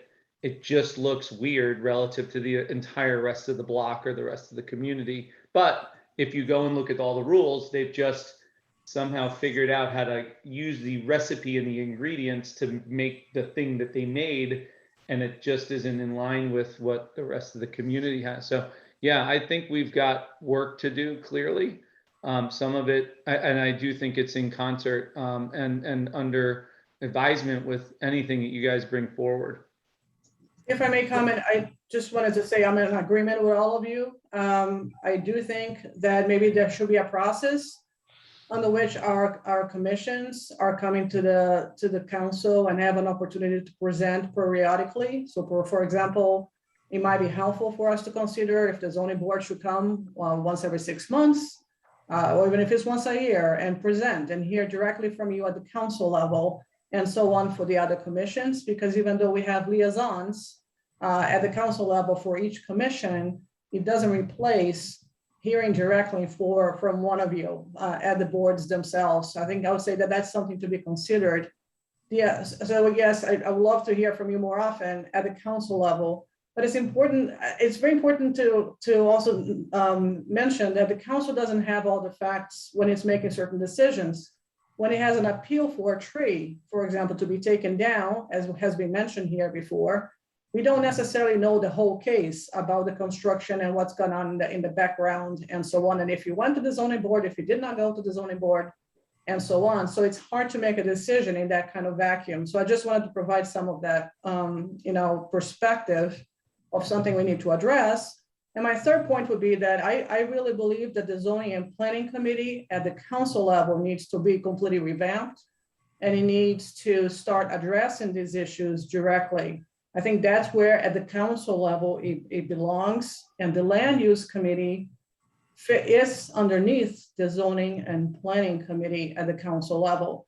But I believe that that's where we need to funnel some of these issues because as Mrs. Ferguson has mentioned, for example, the lack of clarity in some of our zoning ordinances have enabled different interpretation for it at the zoning level, for example, compared to construction. I think that that's something that has come out in our public meetings, and I would like to see that addressed because two people might read the same ordinance from two different departments or commissions and make a different decision. So that issue of clarity is very important. But I just wanted to mention that having come to the council this year, and last year I was in the zoning board, I really feel that at the zoning and planning committee level of council is that where we need to figure out the best way to address these issues directly. So I want to make two quick points, and then I want to acknowledge that Stephanie's got her hand up, and I can't wait to hear from her, and I hope I see more hands. If anybody's come to a zoning board meeting, I do call on people, and I may be willing to ask Melissa N to raise her hand again because she never did get to speak. The first is that the zoning board hears and decides on maybe 15 applications a year on average. The amount of building permits that are pulled in Fairhaven probably averages closer to 100. So, maybe 15% of what's going on comes before us. And when we drive around and have opinions, it has nothing to do with being on the zoning board. It just has to do with being residents that are interested in this and have a different level of understanding perhaps. But it's very difficult to draw that line. I can tell you, I know it for sure myself, as to when I'm on the zoning board and when I'm just a resident. And so we're always trying to tiptoe around not overstepping. But we will engage as part of this, and we're certainly eager to help. Thank you, Melissa. If I could, Todd, I'd like to invite. Hold on now. Yeah. I just want to clarify one other point because I wanted to make it before. First comment from Bonnie related to developers. Most developers, and somebody can object or tell me if they think I'm wrong, most developers in Fairhaven do not come before boards looking for variances. It slows down the process. What they do is they build fully conforming houses. They do so to a market. And so it is up to us to set a standard, and they will build to it. Whether or not someone buys it or whether or not we constrain it to the point where it becomes unmarketable is a different issue. But the perception that developers are out there doing things that they shouldn't be doing or taking advantage is at least only part of the story. They're using our ordinances. Now, if the zoning board grants a variance on something and you disagree with it, then you're welcome to disagree. But I just think it's really important that everybody understand that this process is about setting this community's standards. The ones that we have are fairly old. It's time to reset them. If you drive by something that you don't like, then there's a problem and you need to engage. But you're likely to find out it's the ordinances, not a board that granted a variance. Go ahead, Al. I'm sorry to cut you off. I'd like to invite Mr. Irene to explain a principle to the council members and the public that are in this. Explained it to us in the past, and I don't know that I could put it as well as he would, but some point the zoning board is, as we continue to see the same issue over and over again, and are asked to approve variances for the same issue over and over again, we run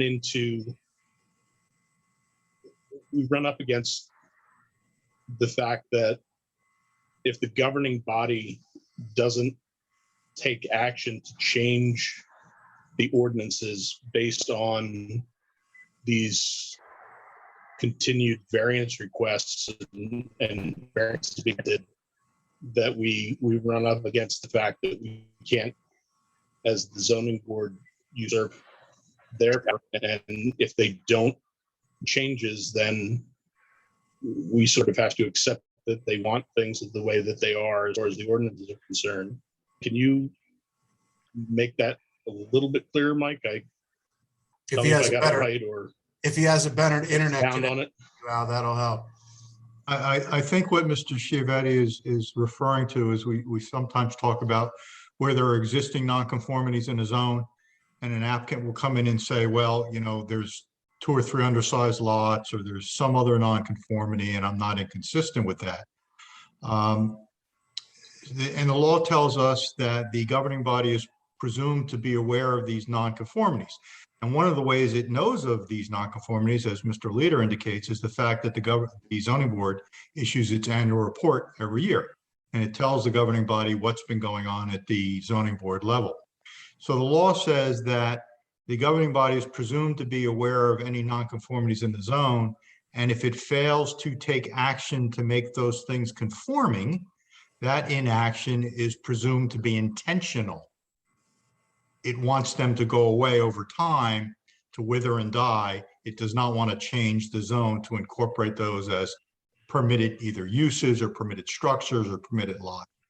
Is that what you were referencing, Mr. Chiavetti? That sounds very theoretical to me personally. I don't know that I understand the issue enough, and examples might help, and this might be an offline conversation, but Mr. Chiavetti, is there a good example you can, not specific address, but like something that happens over and over in particular that we can take a look at and make it actionable and take some steps? If I might now, one example that we sometimes get is if the zoning board sees a number of applications coming in a particular zone, Councilman, for requests for excess lot coverage, and the board denies these, the purpose of the annual report is to give the governing body a snapshot as to what's going on in these zones. So in some instances, the governing body may want to look at that and say, you know what, maybe we should look at increasing the permitted lot coverage. The flip side of that coin is if it hasn't, and I think this is what Mr. Chiavetti was underscoring, if the governing body hasn't done that, the presumption is it wants to maintain the zoning the way it exists. Mm-hmm. So by not taking action and not expanding the lot coverage, we're making a statement, right? Mr. Chiavetti, are you looking for positive affirmation that is in fact what we're trying to do? Because you're always going to get people that want to put more on property than actually that we have under the ordinances right now.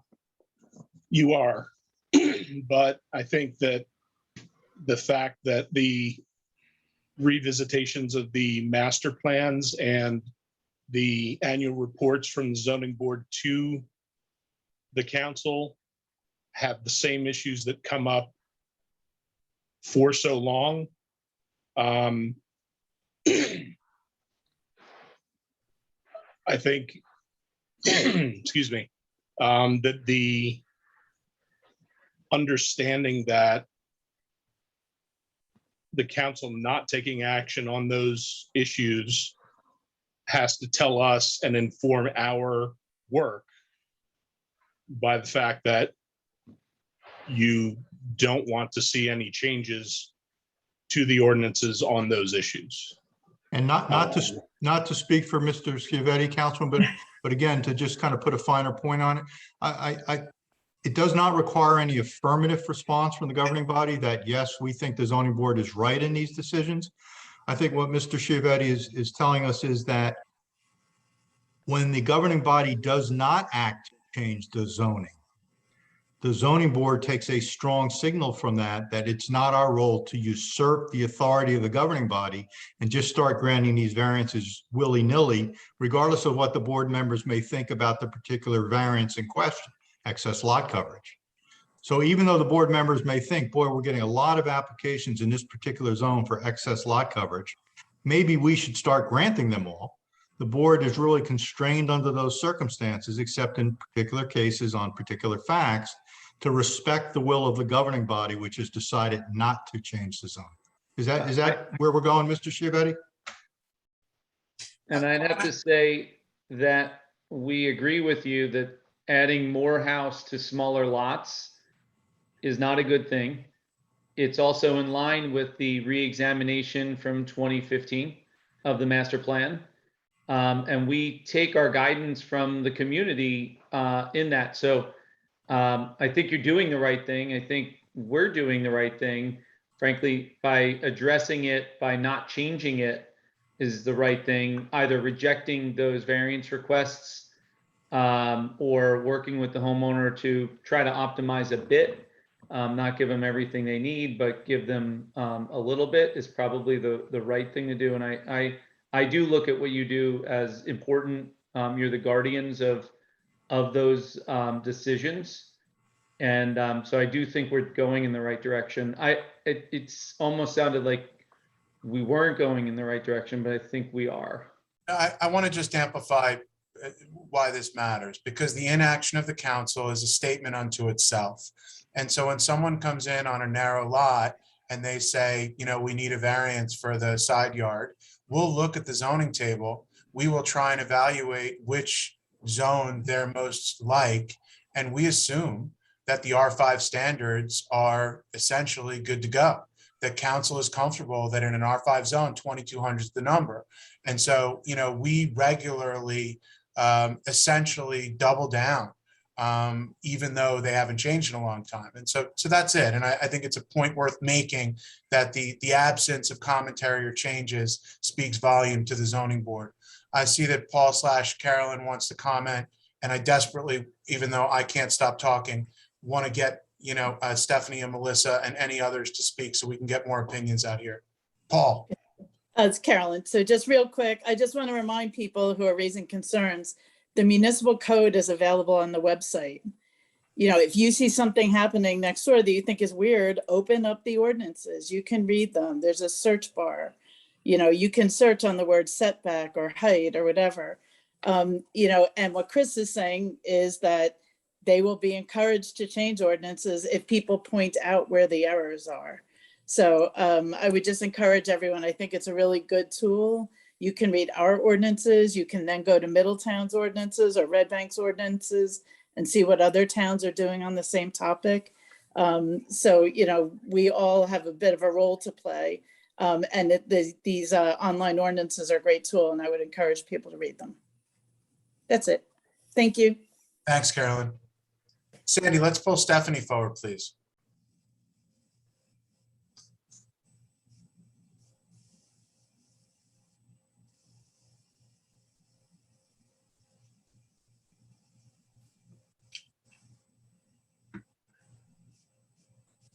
Hi.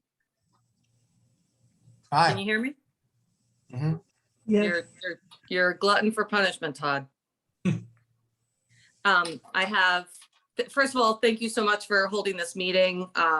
All just so much progress and so many steps in the right direction. I have two comments and a question. My first comment is regarding the conversation about trees. I love that we are having this conversation, and I hope that we will continue that conversation and that consideration will be given to these old trees on all projects, residential, municipal. It's an important part of our town's character. It's important. Most of you know I'm a member, I work with the green team, but it's just an important part of our environment, our character. And so I hope that we continue to work towards protecting the trees when we can. My second comment, a couple of you are probably aware of the situation that we had here on Oxford. We had a very large home built behind us on Cambridge, and I don't know a lot of the terminology, but what I do know is that their garage was built, exactly, it was set back exactly 10 feet from our fence. But the garage, it almost looks like a 3-story, 3-car garage. It's enormous. And so we had just spent a couple of years building an addition to our house. We designed it all to be looking all the windows, everything was facing our backyard, our park-like backyard. And around the time that we finally finished our addition, you know, this thing went up. And so now we sit and we look at this large white wall that's just beyond our fence. So, you know, my hope, I'm encouraged that, you know, you guys are having these conversations and that, you know, hopefully we can keep something like this from happening to the next person. Because it just kind of ruins everything. You know, you have this vision, right? When you're doing your project, and then all of a sudden you're sitting out there and all you see is this giant white wall where there used to be trees. They took down all the trees and put up a wall. Those are my two comments. My question is a little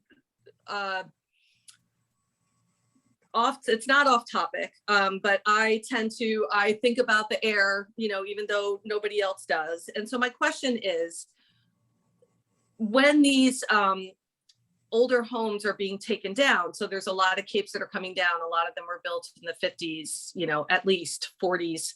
Is there a process whereby and this might be something that I could have found on the website and I apologize. Is there a process whereby the builders need to submit some sort of report prior to demolition stating that there are no hazardous materials in the house that would need remediation prior to demolition?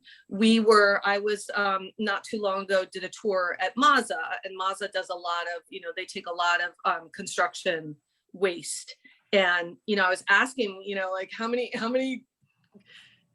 clothes bags do you find in the piles, right? And distressingly, you know, they weren't finding many. And, you know, the consensus is that a lot of times they'll just go ahead, you know, regardless of what's in the house, it doesn't matter because we're bringing it down.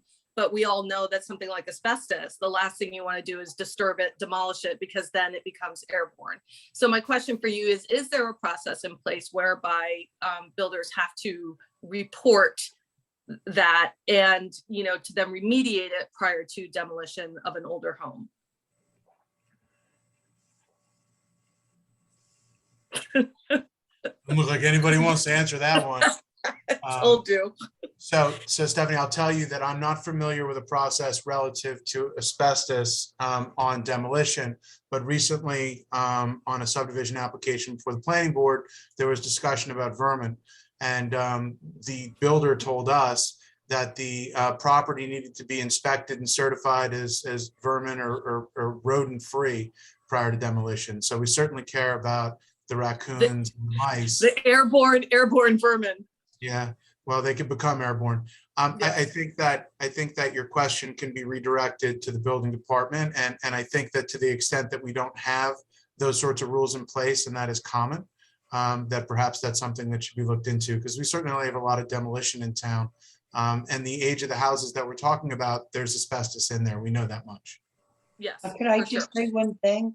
Before a house is demolished, they have to get a permit, and that permit, the house is inspected before it's demolished. As you said, Todd, they definitely will set out traps if the house has been unattended or abandoned. And they will also go through looking for any type of toxic materials. All that will be taken care of before the house comes down. Okay, so they should be doing remediation prior to. Is there? I don't know if they do remediation, but they have a very specific plan for removing toxic materials. Okay. Even asbestos shingles have to be separated, separately bagged, and separately disposed of, as I understand it. Yes. So it's on the onus is on the builder to make sure that that gets taken care of properly. Whoever owns the property is responsible for that. And it sounds like it works in conjunction with the issuance of the permit, because a permit does need to issue. And so if that process involves making sure that they've, satisfied requirements relative to reporting or other requirements, certainly there are requirements about disposal of asbestos, then that's the point at which it would occur. Yes. Okay. Great, thank you. Thanks, Stephanie. Sandy, you got another one? I'm bringing in Melissa Nick Chesney.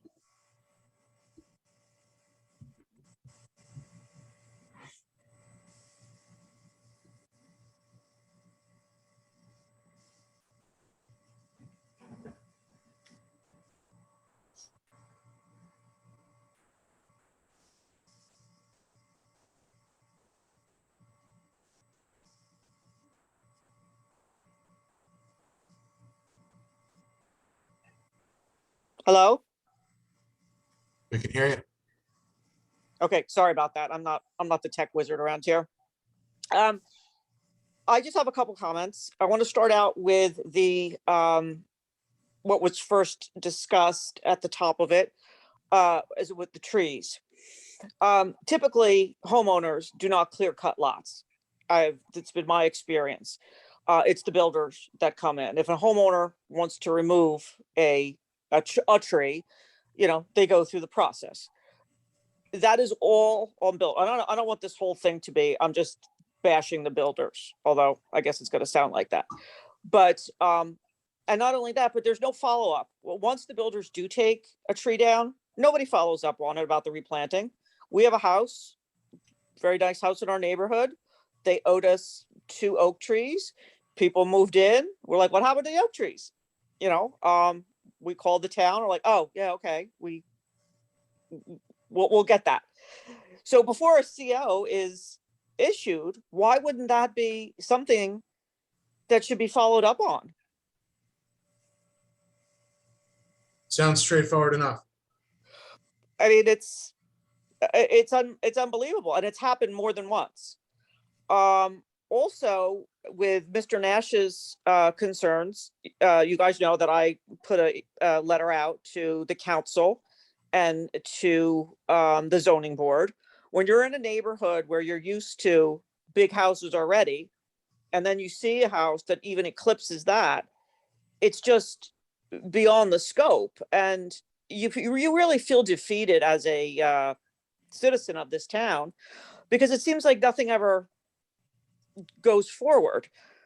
I mean, we could go back as far as the council survey years ago, where overwhelmingly the survey said that we want less building and to save the trees. And it's almost like, they crumpled it up and threw it in the garbage and like, well, yeah, we know what they're saying, but we really don't want to do that.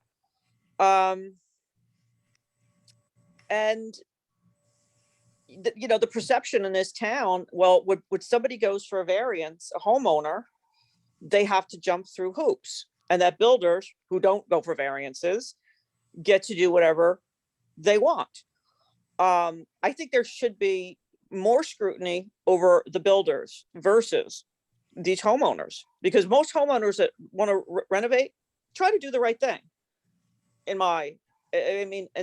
Especially the big builders know where to cut corners, breaking ordinances every day as far as the time they're starting and whether they have the silt fence up. I've policed more building sites in my neighborhood, than anybody. I mean, it shouldn't be up to me. But if you have a silt fence up, or if you're starting at 6 a.m. in the morning with your tractor trailers. We have a situation here now that a house is being demolished, and the storing of the equipment on this lot has been months now. My neighbors have sent letters. Why is there a backhoe there for 3 months and nothing's happened? So that's all I wanted to say, because I think most homeowners really try to do the right thing. I don't think builders do. And if I was going to build a house, I wouldn't go for a variance. I would just say, you know what? Why don't I just cheat? Nobody's going to do it anyway. And that's honestly the way I feel. I mean, obviously, we know my husband's on the zoning board, and you want to know what the Chesneys argue about at night, it's this. Because I just think it's a real problem with the builders. And I don't know, nothing that I've seen that an individual homeowner has done has been that egregious. Anyway, that's it. Peter, I assume you'll respond? Do I have to? No, no, you don't. I take the fifth. It would be contrary to your attorney's advice, Mr. McChesney. I trust Mr. Irene wholeheartedly. Sorry, I'm outspoken. What can I say? Look, He does his best to rein me in, but I can't help it. This last project really, as they say, it really got my Irish up, and I'm just, just when you think it, you're used to something, when your eyes mind, and then it, you get another retching look at something. It's, I think it's a great point, Mrs. McChesney, pointing out the difference between the developers who don't come before the zoning board and Exactly. sort of the hapless, sometimes homeowners who come before the zoning board, and they don't realize that the fact that, 25 years ago, somebody stuck a staircase into their master bedroom closet means that their entire attic is now going to be considered towards their habitable floor area calculation. I mean, the ordinance can get very, very specific and sometimes sort of confusing. And at the zoning board level, sometimes it seems like there's these little gotchas in the language of the ordinance that is not really doing anything in real terms to control the overdevelopment in town. But it's doing a lot to sort of frustrate the sometimes well-intentioned applicants who come before us. Exactly. They find out, to their horror that, they're not going to get their kitchen addition, or, and I think that can create kind of a intangible sort of pressure, like the hell with it, we'll just sell it and tear it down. We'll let the developer come in and do their thing. And it sort of creates a two-tier system. Absolutely. Not serving the town very well. Absolutely. And from the building point and from the tree point, there are two sets of laws. There are one's for the citizens and there's one for the builders. And the builders, the builders go, oh, whoops, I knocked that down by, oh, I didn't plant that. Oh, I didn't do that. And it's a big shoulder shrug, and unless the citizen calls them out on it. But in terms of the people who come to the zoning board, what Mrs. Ferguson about cleaning up the language of the ordinance, I think would be helpful, because sometimes when they come, it could be clearer what they're going to be nabbed for, and it could encourage people to engage with the zoning board, if they could understand sometimes some of the way that the standards are being interpreted at the board level. Yeah, I just think that there should be more scrutiny on the big builders that have been doing this for a very long time and are still breaking the little ordinances, which I know it's not your guys' problem, and there's no penalty for, they don't even get if I'm blasting my stereo at 6 o'clock every morning, the police are going to come and then going to find me with a noise ordinance. But the builders are starting at 6 a.m. when they're not supposed to start until 8, and they don't even get a fine. They do not get a fine. Oh, well, there's a big.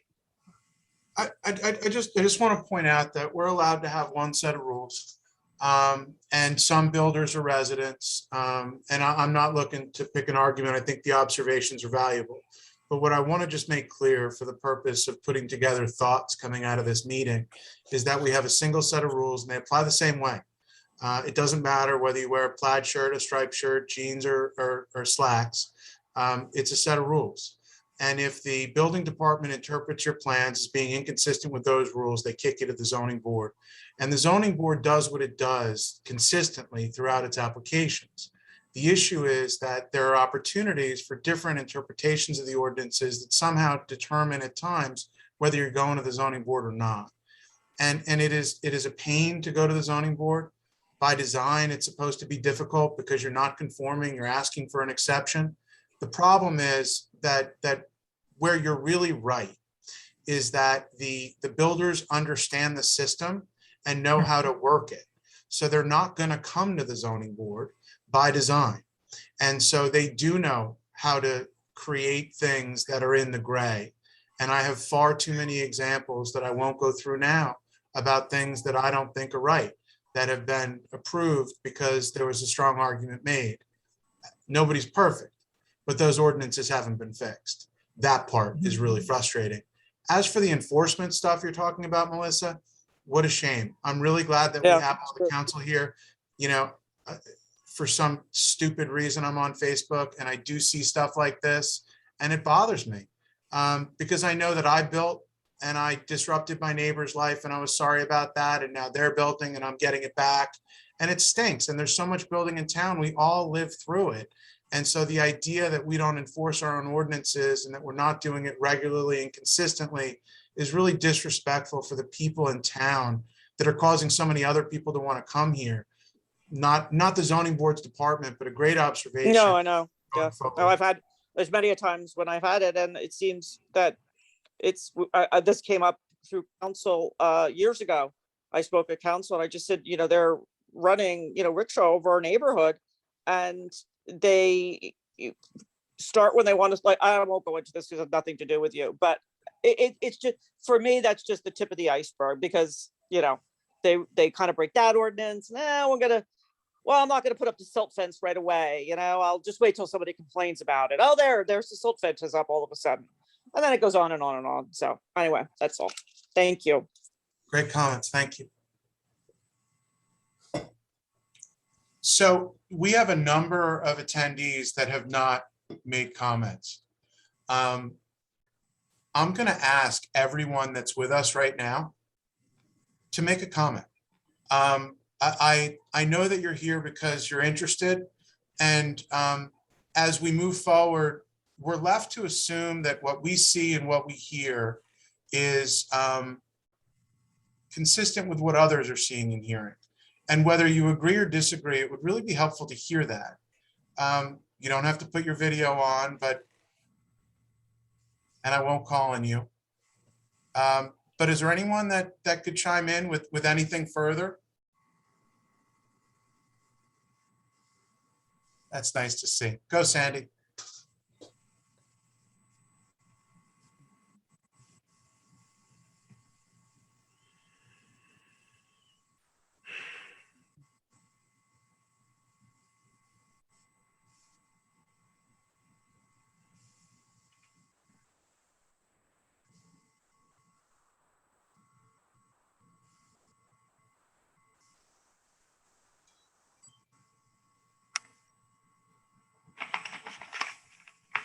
You're moving somebody in, right? I am. I'm trying to promote Tracy Cole, but for some reason she's not moving. There she goes.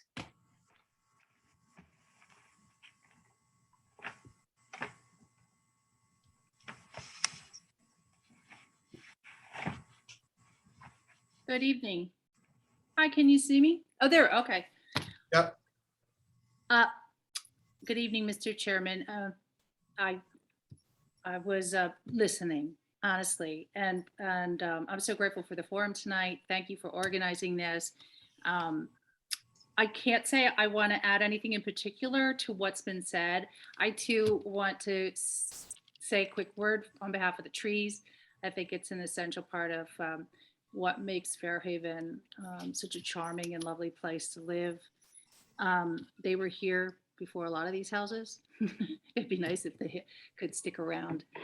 I also would like to say there was a contribution made by Mr. Chairman Leader, about possibly having monthly reports from staff, and I could see the benefit of that, the potential benefit of that. So I just wanted to make a comment to support that idea.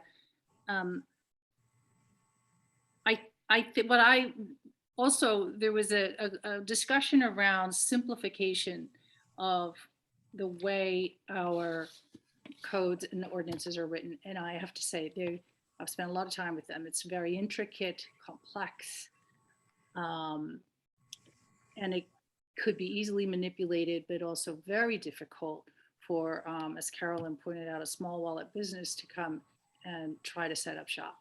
I think wherever possible, we should facilitate a local independent entrepreneur to be able to come here and run a business we should not be making it hard. It's clearly, we know, hard enough already. And then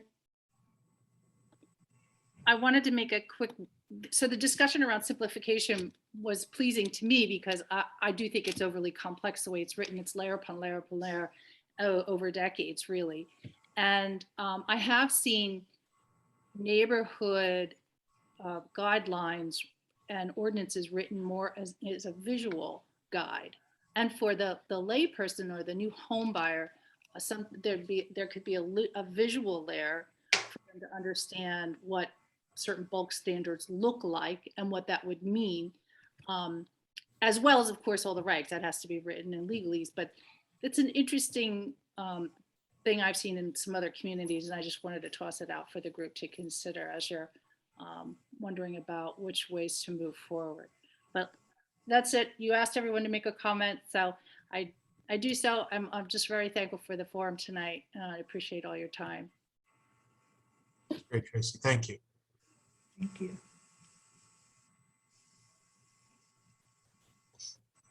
I'm going to move forward, Louis.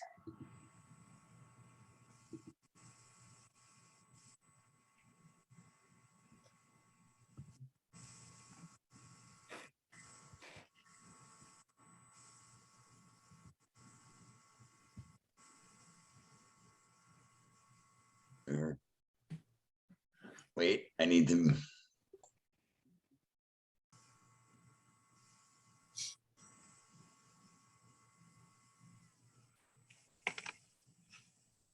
Muted, man. Hello? We can hear you now. Okay, hi. Very interesting discussion tonight. I'm not from Fairhaven. I used to live in Fairhaven many, many, many years ago. And without appearing cavil, a lot of the things I'm hearing are the same things I heard then, and we're talking in the 90s. So what I would say is, to make it brief, your ordinances destroyed my family's life in Fairhaven. And that doesn't reflect on you people here. It was a different set of people.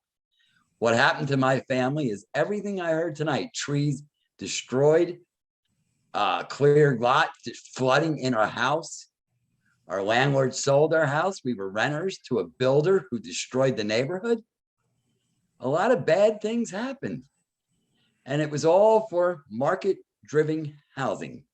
And I appreciate property rights. I'm fully aware I own 2 homes myself where I live now in Virginia. So I'm not saying that I do not understand that people have a right to do what they want with their property. But Fairhaven and you guys, man, them developers are never going to leave you alone. It's a market-driven town.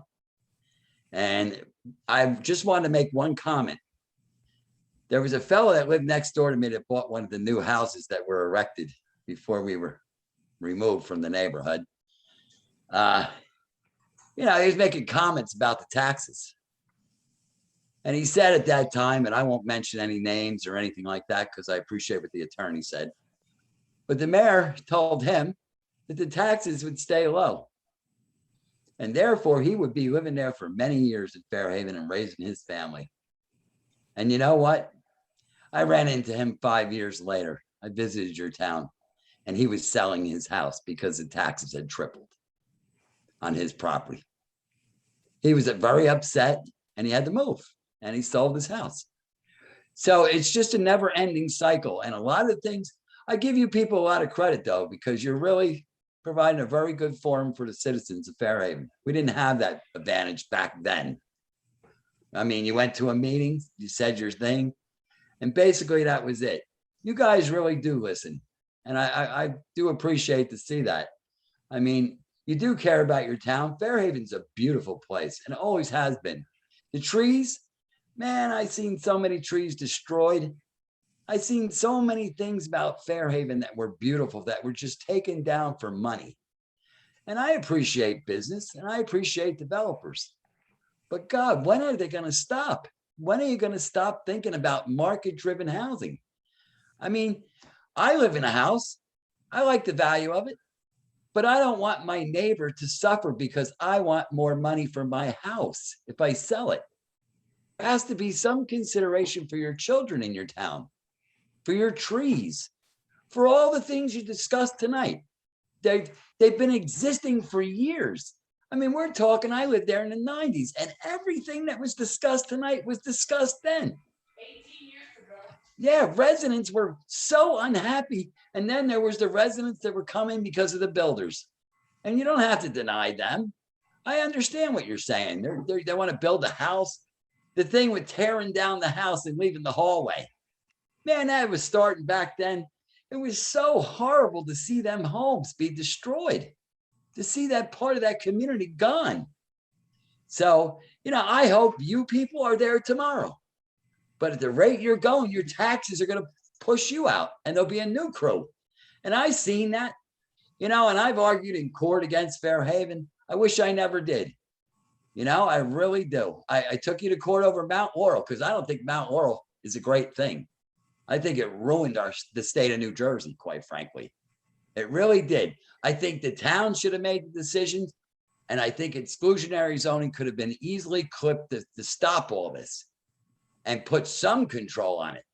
So, I mean, I'm not saying deny people their property rights. I'm not saying they shouldn't have their big, beautiful kitchen or their basement that they call their basement, which is a habitable area they're using to live in, which we all know goes on in Fairhaven quite drastically, and the realtors sell it that way. I'm a real estate agent myself, by the way, in Virginia. We don't do it that way here. We tell the truth. I do. If you're selling the house and the basement is something that's going to be part of it, and you're going to use it to live in, it should be part of your floor space. That's counted in that approval. But I know some instances in Fairhaven where that went on the builders are good at it. And I give you a lot of credit because you're up against them and their attorneys, boy, and they are good. So I wish you the best, and I'm glad I did tune in. I may tune in again. I do appreciate hearing all the things, and I appreciate you letting me comment. I'm not from your town, so I'm not to criticize. I think you guys are doing a great job by listening to your citizens and really trying to hear what they're saying. So that's really important to me. And I used to think litigation was the answer. Maybe not. So that's all I have to say. I appreciate your time. Louis, that was awesome. Thank you. Boy, to think that we can get comments that far back. I don't want to seem too old and tell everybody when I feel old, Todd. How long I've been here. But I do want to clarify something that Louis said with regard to basements, because I do think that the development of basements is directly impacting the way the new houses are being designed. Basements are taxed, okay? So the finished basements that are habitable areas that in the newer homes are full living levels, they're taxed differently than a first or a second floor, but they're taxed. What they're not done is they're not included in habitable floor area for the purposes of our cap. So they're not considered to be part of the volume of the structure. So as a result, they're excused, they're exceptions.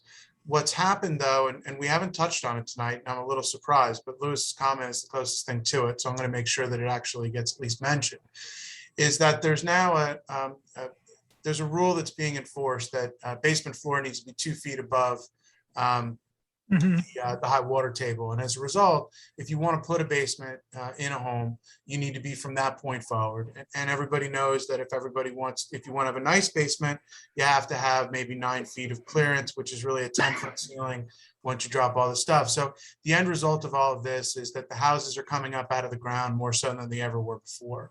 The consequences of that is a really good study in trying to chase zoning ordinances, because there's about 3 things that get messed up as a result of that, in terms of the aesthetics, the measurement of the overall height of the structure, the way the grading works, the way that the drainage works, and the impact on the neighbors.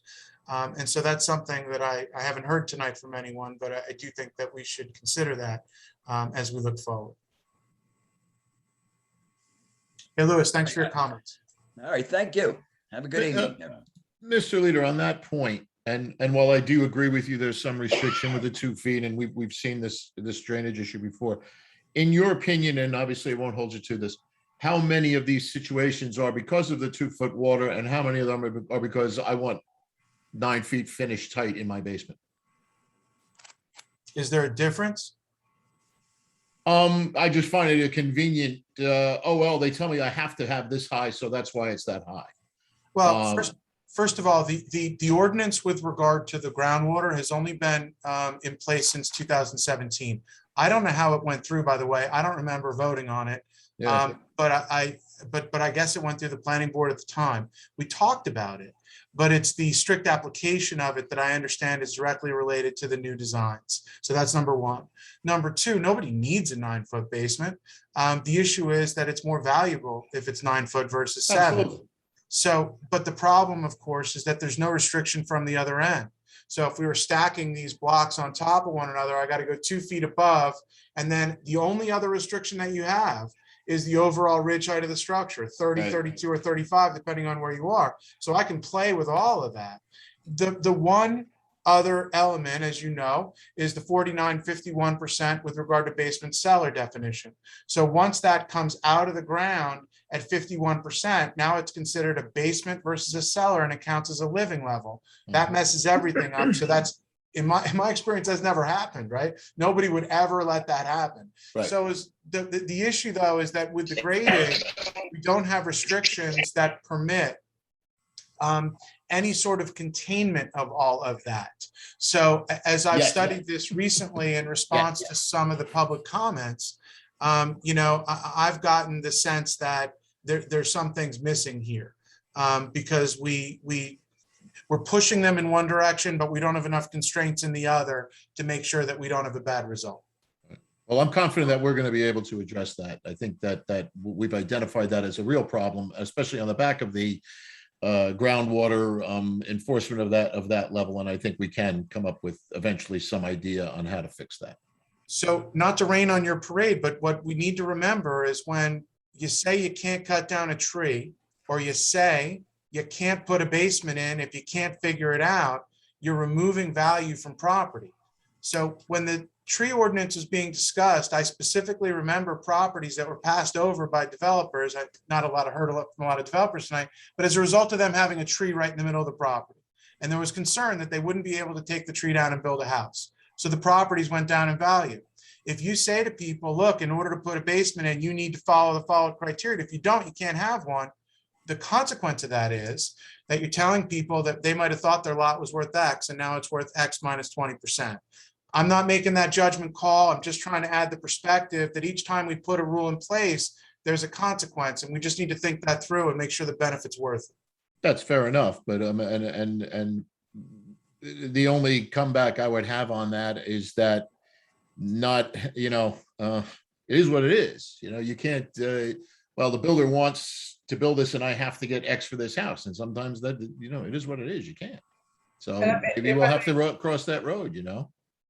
If I may also add a comment that I think one of the residents made, that we need to look at the neighborhood and consider the impact on the neighbors. So back to an earlier comment I had made with the elevation of the home. So if the basement is 9 feet and then the first floor is off, and it's the elevation of the first floor ends at a much higher point than the house next to it, the older home next to it, and then they fix it at the roof by flattening out the roof at the top. So you have this huge home sticking out of the ground, 5 or 6 feet for the basement sticking out, and then the first floor is elevated, excessively elevated, and so on all the way to the top. And it creates a very strange visual look and a really strange aesthetics when someone is looking from the street at the older home next to it and the new home being built. And that's happening everywhere, including next to where I live. So we're seeing that a lot. It's very important to figure out how we're going to find that balance, because you can have someone's first floor and where someone's second floor is. It's just completely off from a visual perspective, and I just don't think anybody wants to see that in this town. Exactly. Well, we haven't heard anybody speak in favor of it. Let's see, we've got 2 more commenters. I'm going to bring in Sonia Trombino.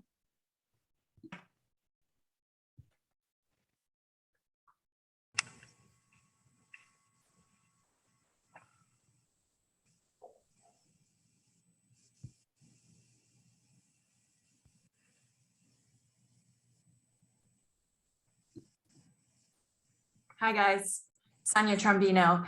Thanks so much for having this meeting tonight. I think it's been extremely valuable. So besides the discussions around the setbacks and the house sizes and the heights, the trees, and kind of the two sets of rules, one for builders and one for residents, one thing I haven't heard come up yet tonight that I've heard as a concern, and it's definitely a concern that I feel is around the subdivision or dividing of lots.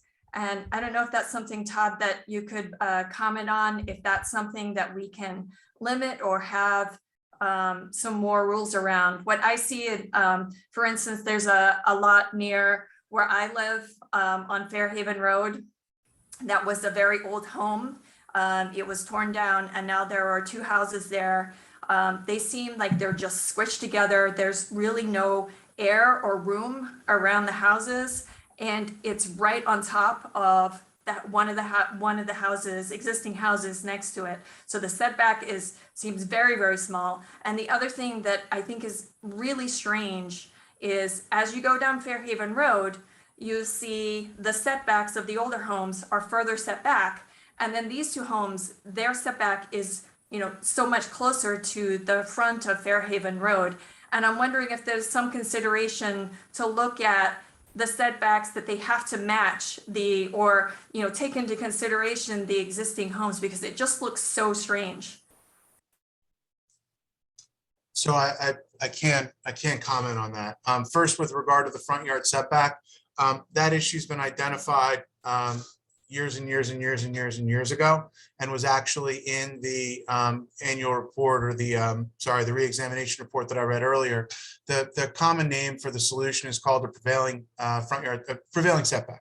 And so what happens is you have to do the greater of either the number that is in the zone, or the number that is consistent with the houses on either side.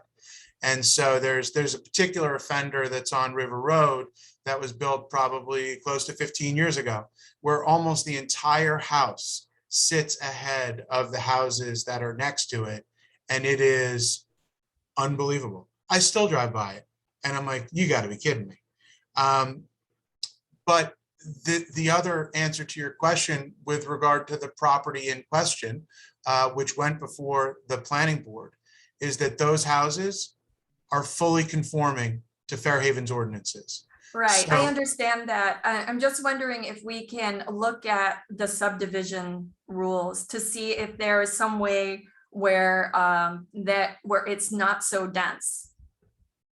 So there's a few different answers to that question. Let me give you just very, very quickly as I can, my thoughts on it. It's a deeper dive, and maybe others have some thoughts. Number one, if it's too dense there, then it's too dense everywhere. The rules that apply there are the R10 rules that apply all across town. So if you don't like it in that forum, you don't like it anywhere. So, and I don't mean you, I mean, you observe it, right? There's one set of rules, it goes everywhere. So we don't like it there, then we don't like it, and we need to change it, which is why we're talking. Number two, that was a fully conforming subdivision.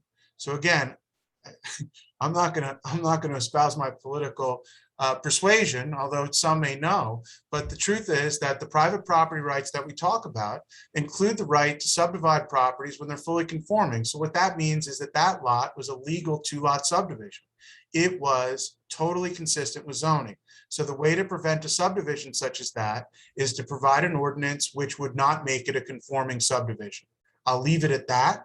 There are strategies. I will also tell you, based on my experience, there are a handful of subdividable lots left in Fairhaven. This is a problem that's going away 1 year at a time.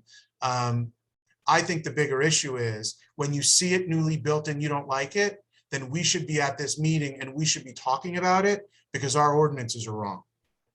Yeah, absolutely. Yeah, I think the problem is that by the time you see it, it's too late. I think we need political will. A lot of us have been calling this out for a long time. There's a lot of paper. Look, with all due respect to council, I've worked closely with council members for a long time. There is a tremendous amount of stuff that gets done. And I know it, I've worked with them on tons of things. This can't always be the priority. It should be the priority now because the momentum is starting. And then it should go back to not being the priority so we could focus on other things. But now's the time to focus on this. And we really shouldn't focus on why we didn't do it before. We should just focus on now. If I could add a couple items. First of all, I agree, the time is now. I think there is momentum, and I think there is support for us to move forward with a number of changes that are clearly necessary. But if I may add to Mrs. Trombino's comments, and I don't want to mention any specific homes, but in the case of this subdivision and in a number of other locations, there's an additional factor that hasn't been mentioned here, but I know I've talked to other residents about, which is the fact that a number of the lots are being elevated and flattened out. So essentially the builder goes in there and is raising the soil and artificially making it flat. So you might have, like, let's say, a slight hill. And then in the middle of that slight hill, you have this flat lot that sticks out and is off relative to all the other neighbors. And it can create a tremendous amount of issues with runoff. I personally cannot figure out how the neighbor that Mrs. Trombino mentioned, the older home, is not going to have tremendous runoff going into that home when it rains. Whatever the arrangements are to control water when it rains, I just cannot understand it, because once you look at it, you can clearly see exactly where the water will run. And I lived in a home in a prior town that was substantially elevated relative to my home, and I used to have a lake in my backyard when it rained. So there's an additional two issues, I think, here that I would like to submit: the issue of elevating and flattening out lots, and the issue of runoff that we really should be thinking about. I think those are all fair comments. And Lalini, it makes me think about your comment at the beginning that we really should try to do two stages of this: the stuff that's easy and the stuff that's hard. If we're going to fix everything, it's going to take a little time. There are some, I think, layup issues, prevailing front yard setback. Obviously, the committee's got to look at it, but there are certain things that we've talked about for a long time that we should be able to do fairly quickly. Other things are more complicated. And I do think that it's easy to look at it and judge it, but it's really hard to factor in all the issues. And what we don't have the benefit of here tonight is the professionals that do this in and out every single day. They work real hard. And there's certainly nobody that's intentionally allowing anything to go through. We're in a tremendous housing boom in this town that's been going on an awful long time. And we are blessed with some really, really great professionals that are doing their best. But they need our help. They need our help with reviewing of the ordinances and setting them in a way that makes sense. And we all need to recognize that, there may not be adequate resources. I mean, all these things need to be looked at. There's a number of issues that have been raised outside of ordinances tonight, that go into the way the borough is administering things in town that may require different sorts of review. Can I just make one other comment? One other thing is, does anyone ever look at, so one of the other issues that I see is trash and garbage on the construction sites, and that it's not being cleaned up quickly enough, and then it gets blown out, to the streets. Is that something also, are there rules, guidelines, fines for any of that as well? There are rules in place. We have property maintenance ordinances. Historically, enforcement of some of these ordinances has been a challenge. There have been improvements in recent years, but it's easy to find examples where things aren't perfect. It's kind of like speeding, right? I mean, the truth is that you can I take the Parkway every day. You can get one any second that you want. The truth is that you need to enforce just enough that people moderate their speed. And so I think that's the attitude here. You need to make sure that people know that we're looking and that we're going to issue fines to keep them in check. And if the impression is that we're not, well, then they're gonna do 90. Right. Okay, thank you so much. Thanks. I'd like to speak real quick to the comment that once you see it, it's too late. I think that once you see it, it may be too late for that property, or it may be too late for you because of the impact that property has on you. But if you get engaged and pursue the fact that you think that that is wrong, you may be saving someone else somewhere else in town from being affected by that particular type of situation. And if they get engaged and deal with a situation that bothers them, they may end up saving you from a similar situation that could affect you in the future. I think if this is why we are here volunteering as members of the zoning board, is because we want to help the citizens of our town and prevent them from being affected by things that they don't like or that impinge on their quality of life. And I think if people got engaged beyond what affects them or their property, that there would be a cascading effect where that would prevent other issues from affecting them in the future. So I'd love to see more engagement.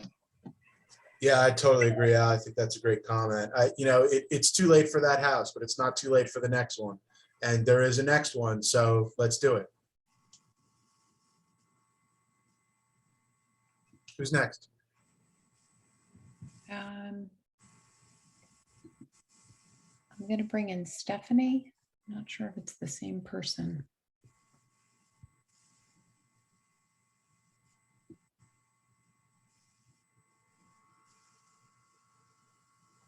Hi, I'm not Stephanie. Walter Rapp, Stephanie's husband. My question is, you're talking about crawl spaces that we live on, basements and crawl spaces. We live on Oxford Avenue, and we've had a lot of new buildings go up lately. And the problem we have is a lot of the new houses decided to build basements instead of having a crawl space like everyone else has. And when they dig down, they put 2 sub pumps up. And since Shrinker's Creek comes right underneath the houses, they're constantly pumping water into the street. The problem that happens is that in the wintertime, all that water that gets pumped out goes down the street and causes an ice skating rink all the way down Oxford Avenue, right along the driveways. So I know a couple of people down the bottom of Oxford have had slip and fall issues. So I guess my question is, we have some new houses going up in the same area that had the same water issues. I know when we did our addition here, they did boring tests to make sure that we could go down, we could build with the water table. Does the zoning board do anything telling the contractors that they can't build basements because of the water issues that will happen pouring into the street? I'm no expert, but I'm pretty sure that it's not legal to send the runoff from a sump pump into the street now. Well, so that might be an enforcement issue for you to take up with the code enforcement or building department. Well, what they have an exit about a foot from the curb, so it comes into their front yard, then runs off into the street. I mean, they're brand new houses. I mean, if the code enforcement didn't see that that's a problem. And we have two houses going up right now that are right next to the houses that are the big culprits. Will zoning look at that? Because like I said, it's an ice skating rink in the wintertime. Well, if the code enforcement didn't see it, bring it to their attention. Well, Walter, the new rule that's been enforced since 17 requires that there be 2 feet of clearance from the high water table to the floor of the basement. That has not been enforced prior to that, and I think a couple of the houses that you're talking about were actually built before that. So I think that it is at least believed that rule is going to impact positively the situation that you're describing, so that the new houses shouldn't have the problem that the old ones did. It's created a different problem that we now need to deal with in terms of the elevation of the basements. But I want to point out why that's happening because I've looked into it and I've got a theory. When the basement goes in and it's getting wet and the sump pumps pump, they need to provide a dry well. So there's a dry well system that's shown on the plans and the building department requires it. The dry well has a capacity that's regulated based on the construction code, and they comply. However, the dry well has a valve at the top, and that allows overflow water to come out of the dry well when it's full. And when you're installing a dry well, what you need is you need sand, you need stone, and you need dry soil for the water in the dry well to percolate back into the aquifer. And if you don't have that, then you don't have a dry well at all. You have a tank. And so there's a property on Spruce, I won't say what the address is, that not only do they have a pop-up valve that is running nearly constantly, they have a riverbed that runs to the curb, and then the curb is actually mossed because the water runs all the time and it goes right into the storm drain. So That's the the way safety that doctrine. so the way that it's happening is that the rules are being applied, but the rules as applied don't work. And the consequence of that is to make a new rule, which creates a new problem. And that's not to say you're not pointing out a really serious problem. What I'm saying is it's creating other problems that we also need to figure out, but it's a really important problem. Right, because we, in Oxford, we also have that moss issue, and it's green from halfway, from Hunting all the way down to the bottom of Oxford. But my biggest concern is, is the ice and people, the slip and fall issue. And it's access to the schools. And That's how the kids schools walk are all to school. walking down there, and I know there's been already a couple slip and falls. I don't want to have any insurance issues. I mean, we live far enough away from there, but it's just it's definitely a problem. So historically, people were doing sump pumps that actually evacuated through the curb and into the street. I know that the town has really tried to crack down on that, and where they exist in places where they're replacing curbs and sidewalks, they make people rip it out. It's no longer permitted moving forward, and where they existed, they're no longer allowed to be. What I've described to you is kind of the modern day workaround, where it happens anyway. And you're absolutely right that it's a problem. Or what you explained is exactly what I'm talking about. It's the overflow, the pop-up overflow that occurs on Oxford. It's not the actual piping coming through the curb. It's actual overflow coming from the houses. Right. And so let's do a scenario, right? Just so everybody understands what we're faced with from here. I've got a lot that's going to sell for $500,000. Builder's going to go in and look at it. He's going to do a soil boring, and he's going to find out I got groundwater at 4 feet. Now I can't have a basement. The lot's not worth 500,000 anymore. It's worth 4. So as a community, a decision to say you're not going to be able to put a basement in on that lot is going to have a direct impact on neighbors. Just saying, that's what we're talking about. It's easy to not like it, but the consequences of restricting it, and I'm not espousing a position either way. I have a position, but I'm just providing the counter argument that we all need to understand as we evaluate how we want to constrain these developments. Yeah, I just mostly worry about the fall issues that comes in the wintertime, but that's just want to bring that up. Thank you, Walter. Anytime. If I could, I'd like to make a comment on the engineering of the stormwater management systems that we do see at the zoning board, that I'm sure you see at the planning board, and that is that the reason I got involved in this first place, the land use law and boards in Fairhaven, is because of the property that is behind mine.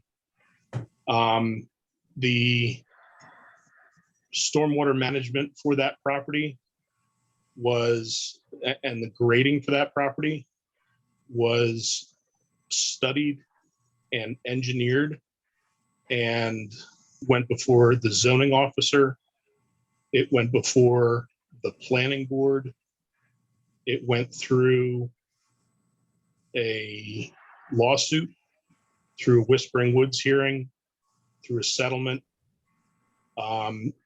For at least 4 years was spent on the engineering of this particular piece of property or group of properties. And over the course of eventually 8 to 10 years, the last houses were finally built there.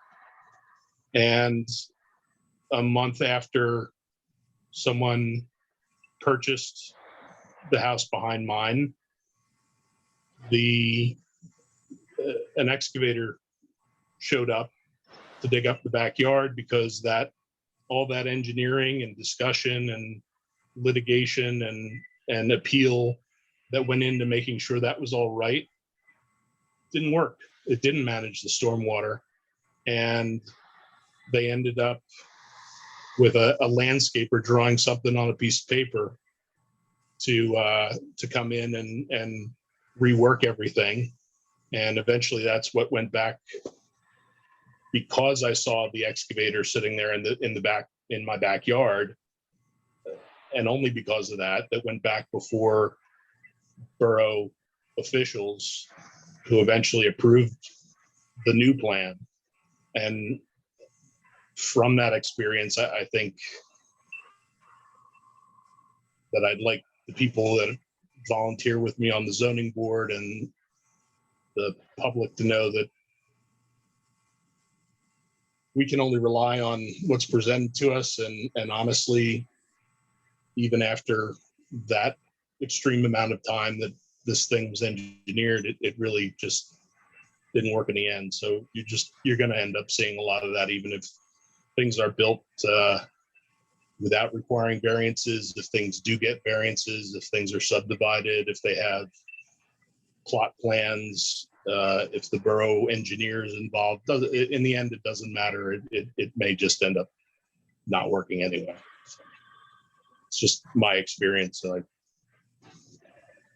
Well, wanted to share it. it's kind of a downer. Yeah, Al, it is. Al, Really is. we really appreciate your service. Look, I mean, I'll confess that I've thought about resigning from what I do out of frustration many, many times. I think it's ever present because it's frustrating. It really is, but we can't give up. And I haven't given up yet. I see Chris, and we're going to call Chris forward, but I realize that actually most of the people that are left have spoken. But I want to ask the group, everybody on the panel and the audience, for after Chris is done, how one responds to a comment tomorrow when they say, how'd the meeting go? It went really well. Generally, people spoke about the houses being too big. Well, how many people were there? How many people spoke? I don't know, and you guys may have kept count. Does that mean that everybody that's not here thinks that what's going on is really good and they didn't need to come and speak up against it? Because I think when we do this, we wonder, what does the silence mean? And I'm not answering the question, I'm asking. And so I'm really interested, after we hear from Chris, what people think about that.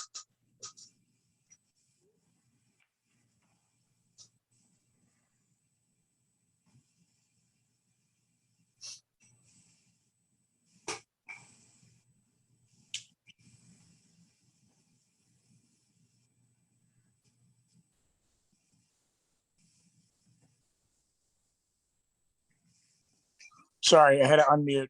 My bad. Oh, it's Hempstead. No. Yes. Sorry. Ah. Thanks.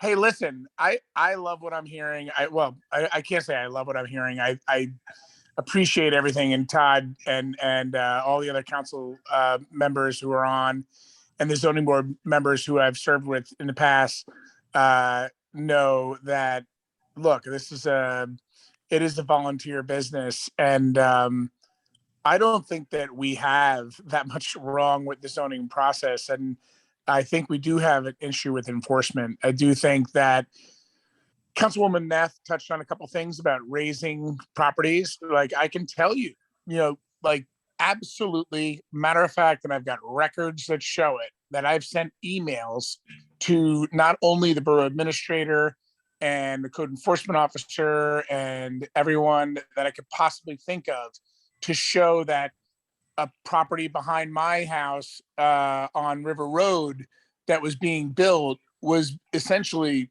significantly higher than what was approved. And then they went and backfilled almost 2 feet of earth, to get it. And look, it looks nice. Don't get me wrong. It looks nice in the end and everything like that, but it doesn't take away from the fact that they circumvented the approval by backfilling or doing things that, from an enforcement perspective, were just overlooked.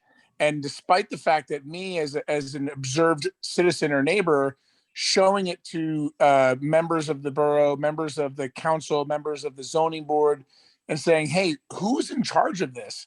It's enforcement. And, Mr. Chiavetti says things that sound like they would be enforcement issues. And I don't think that the zoning board is doing anything off base at all. I think that the zoning laws that have the right intention. And I think that they have the right objective, but I think we have a serious enforcement problem in this town.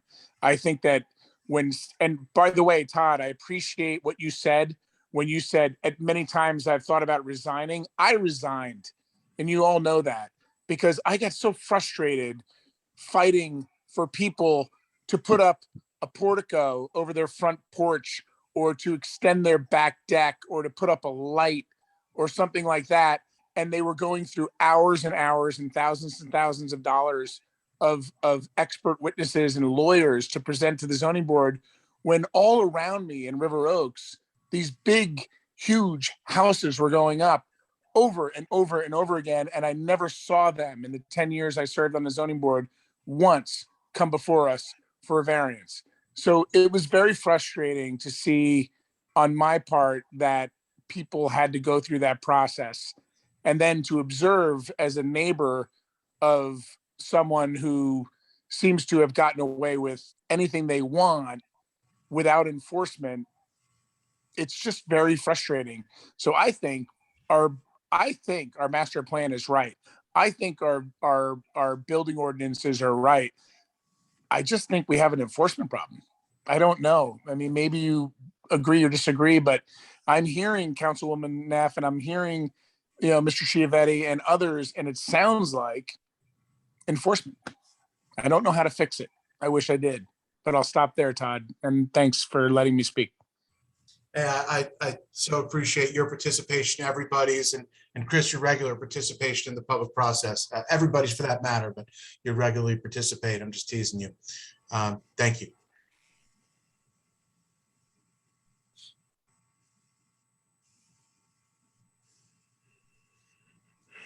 CRB, who I assume is Ruth, and I do just want to remind everybody that I have a question on the table. I'm really interested in some feedback as to how we deal with the idea that, first of all, we haven't heard any comments today that say these houses are awesome, I just bought one. That's the first thing we haven't heard. And we haven't heard from 6,000 residents. Not that 6,000 residents come, but if we're going into committee to change rules that apply to everybody, how are we to interpret what we haven't heard or who we haven't heard from? I think this runs right down the center of what we do in town. I think it has for a long time.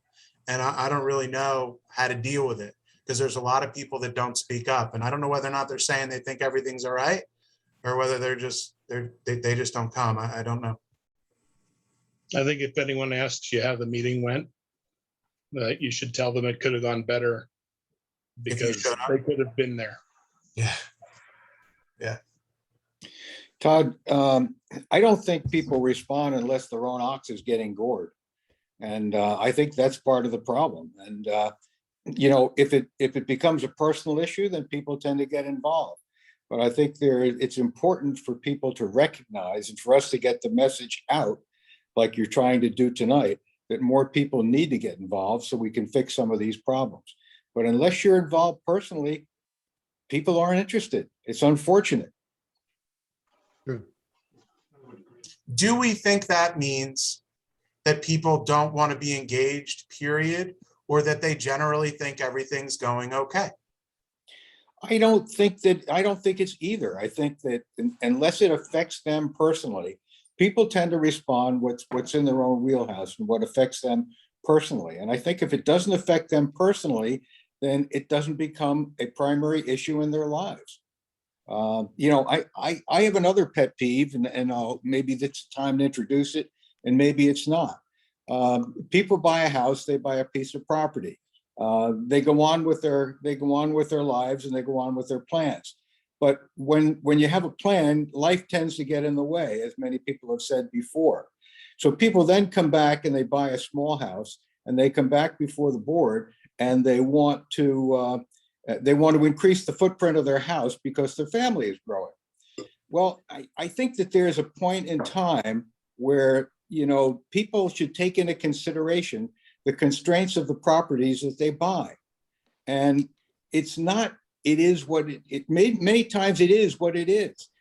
The piece of property that they buy is the piece of property that they have, and they should live within the constraints of those properties. And I think they could save themselves a lot of money and a lot of time rather than coming and trying to build a bigger house on a piece of property that they know won't accommodate that house, but they feel an obligation to do because their family has grown. It's difficult to tell somebody no, but I think that in line with what we're looking at as a board and what our responsibility to the community in general is, I think that we have to say a lot of times it is what it is. You know what you can build. You knew it when you bought the property, and that should be your constraint in terms of what you can do in the future. I know it's a little off issue, but that's my pet peeve. It's really not, Sam, right? I mean, the policy is what we say it is. And so I've been saying for an awful long time, we got to strike the balance. You can't expect people to replace 1,200 square foot ranches with 1,200 square foot ranches. We don't live the way we used to, and the lots aren't getting any bigger. So the truth is, where can you put the extra square footage where it doesn't impact all the neighbors? So the first area is the basement, and that's happening. And yet we're concerned about what it means. And so we need to look at it and make sure it's okay. But there is another place that we can go, and that's up. And that's potentially permitting people to create habitable spaces within their attics. And we haven't done that yet. Where I don't think we want them to go is towards the side yard setbacks anymore. And we may actually think they've already gone too far in that direction. But the point that you're making, and Chris made it earlier, everybody wants more. We're supposed to be designing rules to tell them that if you want more, you got to put it over here. And when the zoning board's evaluating someone that comes in and says, well, look, you know, if Chris had known what this lot was, he would have agreed. This is the plan that makes sense for me. Because Chris, you're not there, but that's what they say, not with you directly, but that's their argument, that your ordinances don't make sense to me based on my lot. And so this process allows the zoning board to really know that no, Chris knows. Chris thinks you should have 2,200 square feet. It is a balance, and that it's up to us to try to strike that appropriate balance, knowing that the people that come before our board are our neighbors, and we have a responsibility to them to allow them to improve their lives as long as it doesn't impact on the rest of the community. So I get all that. But you know, there has to be a balance. I think that the biggest problem that I'm hearing tonight is that so many of these issues are issues that never get to us as a zoning board in the first place. And they need to be solved at a level above and beyond, before people come to us for a variance. Yeah, and do note that that's by design. We didn't expect, this isn't really about the zoning board process. It's more about a forum to talk about just the way the ordinances work outside of us.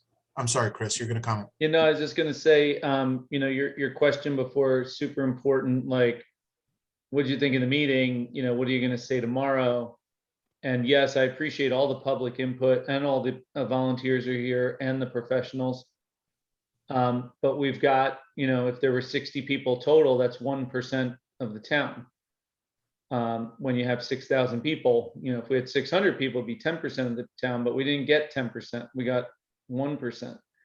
And so I struggle to answer your question, what does it mean? It means people are busy.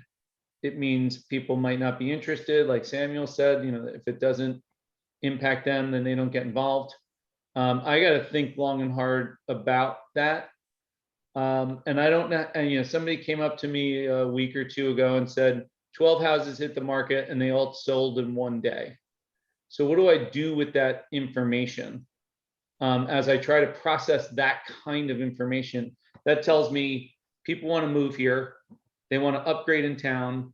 They want to buy homes here. They want to raise their families here. They like the education. They like the policing. They like the setting. They want to be close to the water. It means a lot of things to a lot of different people. And there's no one size fits all. So I really don't know how to process that data point that was given to me by a realtor recently.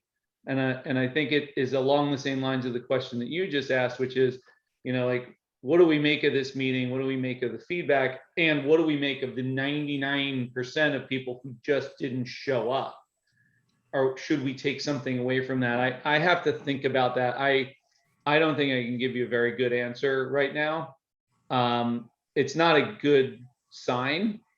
I think our reexamination of the master plan and our master plan approach is appropriate. It happens every 10 years. Maybe we do it every 5, or maybe we change the regularity of it and we get more public input, because we did get 35% or 40% of the total number of households in town to respond to it. So that kind of data is more impactful than a smaller set of data. But Well, that's not to say that this meeting wasn't important. It's very important. We give people an opportunity, we give them a forum, we give them a way to get in here, and then we do the best that we can. So What I was I just thinking want to leave that. Go ahead, Pat. I wonder if there's any alternative way besides having folks, hang out at night when they would rather be doing something else like eating dinner and watching TV. In terms of reaching out to them with information, since there is this committee being undertaken, some of these issues I really think Todd is going to get something done this time, but like something in the Fairhaven newsletter, in a mailing to the households. I mean, 6,000 people in town. I don't know how many houses there are in town, but it wouldn't seem like an overwhelming task to say, here's the agenda for the new meeting. We're going to decrease the lot coverage on this zone. And then, then you can have some empirical evidence to help you determine whether people care or they're all good, like Sam says, as long as it's not, affecting me, I'm not going to worry about it. Or they just really do care, but they don't really have anywhere to, to put that. Outreach, I think, on the part of the borough. First of all, there's about 2,200 families, 2,200 homes in Fairhaven. And I know Chris will attest to this. When we initiated the brush committee, one of our goals was to create a survey to go out to the residents. And we sent it out on many different platforms. We had a fairly good response. I think our response was around 40%. Is that true, Chris? Yeah. Was that the one with the big trucks coming and taking the brush? Yes. And there were questions that were a part of that survey that reflected residents' opinions on overdevelopment, the size of homes in their neighborhood. So we did get back some good data from that. We did get a good response. I think I agree with Skip in many ways that a lot of our residents tonight reflected on personal anecdotes, things that have happened and affected them directly. And probably that's why we didn't have a good response tonight with a larger group attending, is that they may not have had those experiences to talk about. I think most people realize, and I know the zoning board does, very rarely, if ever, do you see a developer come before the board requesting a variance. It's usually independent homeowners. And I think that that's something that we need to address with our ordinances. Right. Well, there is one set of rules, but it seems to be working in 2 different ways. Yeah, I think it's first we need to maybe change the way we communicate things a little bit, like maybe instead of saying the zoning board will have a public hearing to talk about zoning ordinances, maybe explain a little more what is it that we're trying to do in some way. And a survey might be also good. I think that at the council level, the land use committee needs to keep people informed as we go through the process many times over. Sometimes it takes several times to get people's attention. Most people are busy. Like nowadays, both heads in the household are working full time. So it's really hard to get people's attention when everyone is so busy. The only last thing I was going to say is that I really think it comes down to the builders, because at the end of the day, people want to live here. They're going to buy whatever home is available for sale. And just in the last 18 months, I think on average, I've looked at Zillow and there's like 5 homes for sale. So people are going to grab whatever it is they can grab. And if the builders are building it, and it doesn't matter how they did it, they're gonna buy that house because they want to live in this town, because this is a special town. So I believe that it does go back to the builders, because they don't have skin in the game. They don't live here, or most of them don't. They're looking at at the home as a profit. So I think some of those points were really true, and that's something that our ordinances should really look at. The only last comment I'm going to say is that we didn't talk about the fact that our housing, the homes are getting bigger and bigger and bigger and bigger. And that does not allow for a young family to move here, maybe somebody who doesn't have kids, a couple that doesn't have kids, or elderly to be here, because all those homes that were smaller are gone or are gonna be gone soon. And I'm not sure if there's a solution for that. Maybe that's 100% market driven, but I just wanted to throw that out, because I think from even hearing from the older population in Fairhaven, that's a constant complaint, because it's all the homes are bigger, and it doesn't fit all kinds of families. It's mostly for families with 3-4 kids, such as my family. So I just wanted to add that. People care, but I don't think they understand how to be engaged. And probably the biggest example that I could give you is that someone made a post on the Fairhaven Facebook page today about a house that was being demolished in town and was going to be the property was going to be redeveloped. And a lot more people commented on that than have commented tonight. And one of the comments on that was someone explaining that this particular meeting was occurring tonight and that people should really get engaged and attend the meeting. But people would rather engage on their own terms, I think. And that's where they're doing it.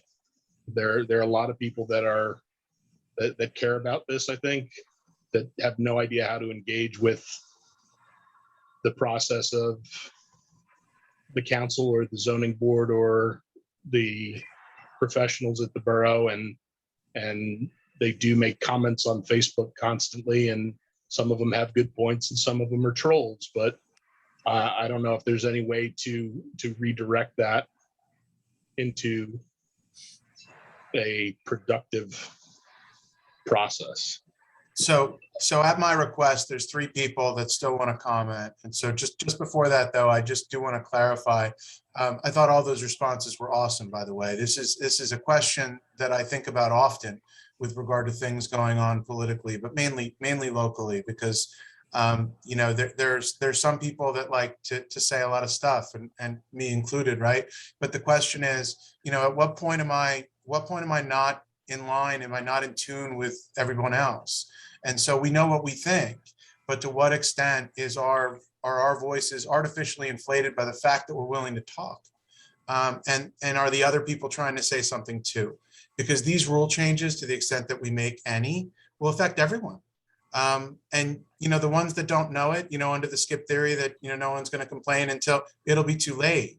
And so that's all. I just don't know to what extent we have a false sense of, oh, we know what we're doing, because the people that talked tonight, and by the way, tremendous success. I think it's been awesome. But to what extent are we just in an echo chamber? RB, I assume that's Ruth. Ready to go? It says, hi. Hi. I just don't know where to begin on this, because I attend most of the borough meetings. I've seen the frustration on the zoning board and the planning board, and it always comes down to, but that we have to do it that way because that's the way the council passed the ordinances. And I have been at least the last 3 council meetings saying, sit down, go through the ordinances, see if they still apply. And essentially that's what has to happen. I mean, we've got things in town like Schwenker's Pond and McCarter's Pond that have been sitting in abeyance. They don't get any better. We should take care of the stuff we've already got before we take on anything new. Essentially, if we buy any more land and take it off the tax rolls, you're simply making every taxpayer in town, their bill higher. And I don't know that they realize this. I had a conversation a couple days ago with a woman and we were talking about being, the way the town was run. And I said, you have a great opportunity because she had very small children. She obviously could not come out to the meetings. I said, but they're Zooming them. If you don't have anything to say, at least watch, at least listen, so you know what's going on. A lot of the seniors in town talk to me and ask me what's going on. They're not even connected, quote, connected. It's very difficult, very difficult. And I have the privilege or maybe the burden of having lived here for more than 50 years and I've seen the town change. So, I hope my background or experience has been valuable in some manner to what's going on or not going on. But folks, really, it's all personal responsibility, all personal responsibility. Thank you. Ruth, your participation as a community member is so exemplary, I can't even tell you. I hope I've told you enough that you didn't feel surprised when I told you that. But I think that we're having a discussion right now and looking forward, not back. I think we're moving in the right direction. I just want to ask quickly, Ruth, is there anything in particular? I mean, we are frustrated at times, but is there anything in particular that you can think of with rules that you think that we've observed in meetings that we should be relooking at? Anything that you can remember based on some of those experiences?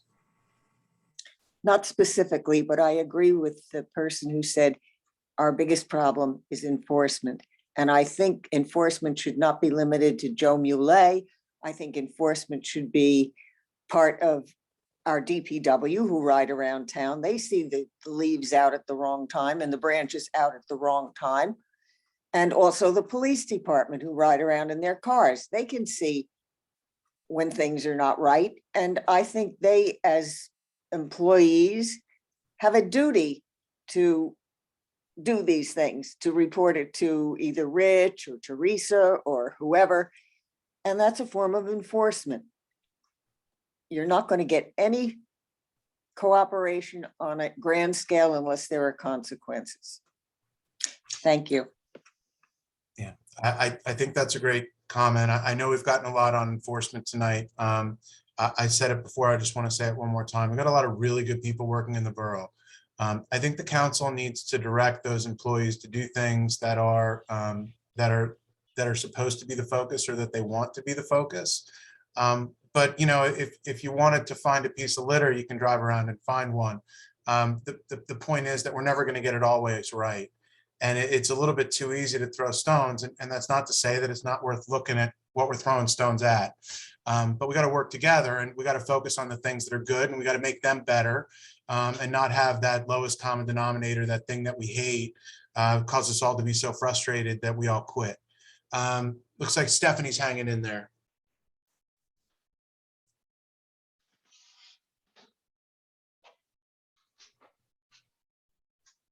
I'm still here.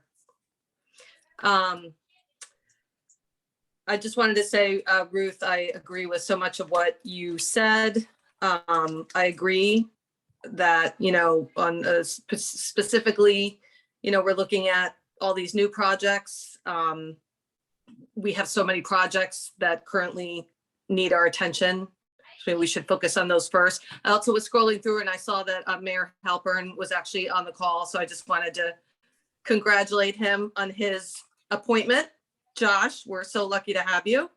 Todd, what I was going to say to you is, I'm a pretty involved person in this town, and I'm going to be honest, I did not know about this meeting until I was informed. And so I would argue that a lot of folks just didn't know. I think you'd be hard pressed to find someone in this town who has not been affected by the whatever you want to call it, overbuilding going on in this town.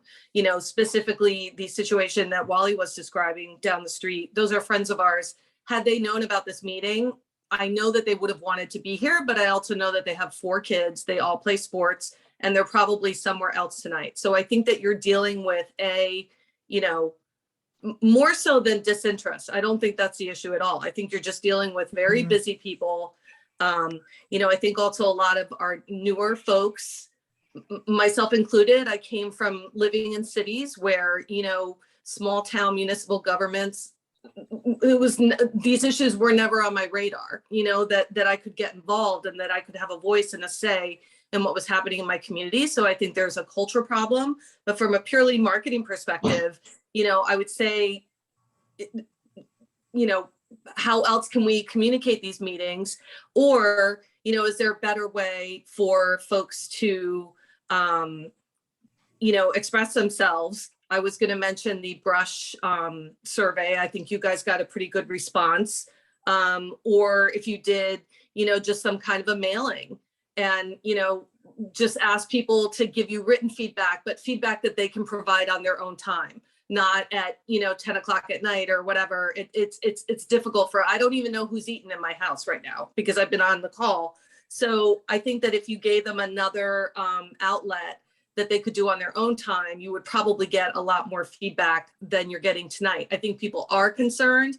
I think people have a lot to say. You just have to, these days give them a different way. I know Facebook is very popular. Those 2 pages, the Fairhaven, New Jersey and Fairhaven Moms and Dads. I don't know from a legitimacy or legal perspective if that's a good pathway for you to use, but I know a lot of people do check those pages, but I think it's more about just giving people a different way to express themselves to you guys, because I think folks do have a lot to say. This just isn't, it's hard for them to, even though it's on Zoom, people need to go to practices and, it's just hard. Thanks, Stephanie. I actually heard from several other people that we didn't advertise this well enough. And I'm a little disappointed in the advertisement. It was part of the What's Happening in Fairhaven This Week newsletter that went out by email. If you were on the Monday special council meeting, I thought that was kind of poorly attended as well for the same reason. There was no, hey, this is really important, you should take a look at this. I actually posted it on both of those Facebook groups today because I didn't see enough of it on Facebook. And I agree with a lot of people that people would rather rant there than come here and have an honest discussion, but it is what it is.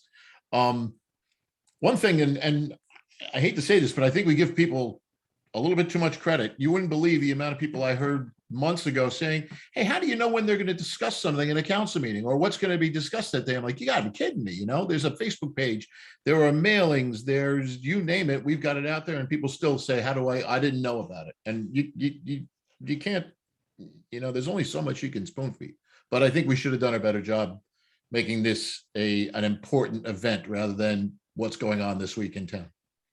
And I think it's also letting people know that opportunity is there. Because like I said, when I moved here from a city, I really had to acquaint myself with how, municipal government works and what the opportunities are and how I can really, get involved. I think that, a lot of folks that are coming from the city and Hoboken, it's just not on their radar. They know about the schools, maybe in the Board of Ed, but not so much about town politics. So that might be something, down the line, maybe a campaign or a way to just let people know what's going on and how to get involved. Well, zoning board members and council members are used to bad attendance at the meetings, right? I mean, sometimes, you're in an auditorium and you're running a meeting and you're like, I can't believe this is what's going on at Fairhaven. But most times you're sitting around and going, I can't believe there's nobody here. But at the end of the day, I think that with the zoning board, we've got rules and we're supposed to enforce them. And when we do that for the people that aren't there. I know I regularly do. And I think that's the way the zoning board members feel, is that the people that aren't directly engaged are getting the benefit of our work, whether they know it or not. And again, I just want to amplify what I'm focused on. The question is whether or not there's actually the public will to make these changes and whether or not we understand what we should do or we don't. I know what I believe. I know what I want for Fairhaven, but it doesn't matter because I'm only one person and I shouldn't be dictating what we should be doing in the future. And I'm amplifying the fact that I think everybody here, everybody that's participated tonight should be sure that if people feel differently, that they need to get involved because the trajectory is obvious. The trajectory has been obvious for me for a very long time, But the bottom line is it is going to happen now. And if it isn't going to happen now, then you know what? It may never happen. Because I've never seen so much interest in actually doing it from the people that have the ability to make it happen. We have more public meetings. This goes to the committee, then to the planning board. Then it bounces from the planning board to the council, then from the council back to the planning board. There's at least 3 more public meetings. Everybody that was here should tell 10 friends and tell them to tell 10 friends. They can come or not come. But if they think there's an opinion that hasn't been expressed, those are the ones that we need to hear. Right now, I think Tracy has an opinion that we want to hear.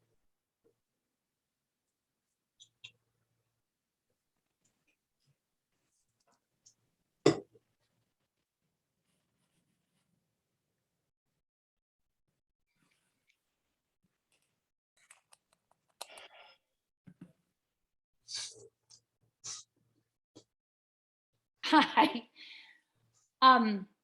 Yes, Mr. Chairman, I did have a couple of thoughts as a conversation, particularly to your last question.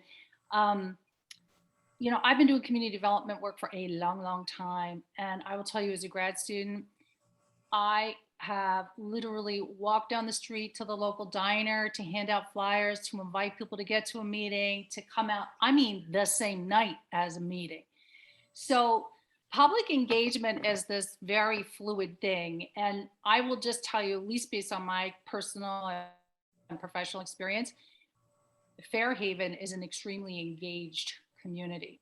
I wouldn't measure the interest or even consensus around this issue that we're talking about tonight based on the attendance this evening.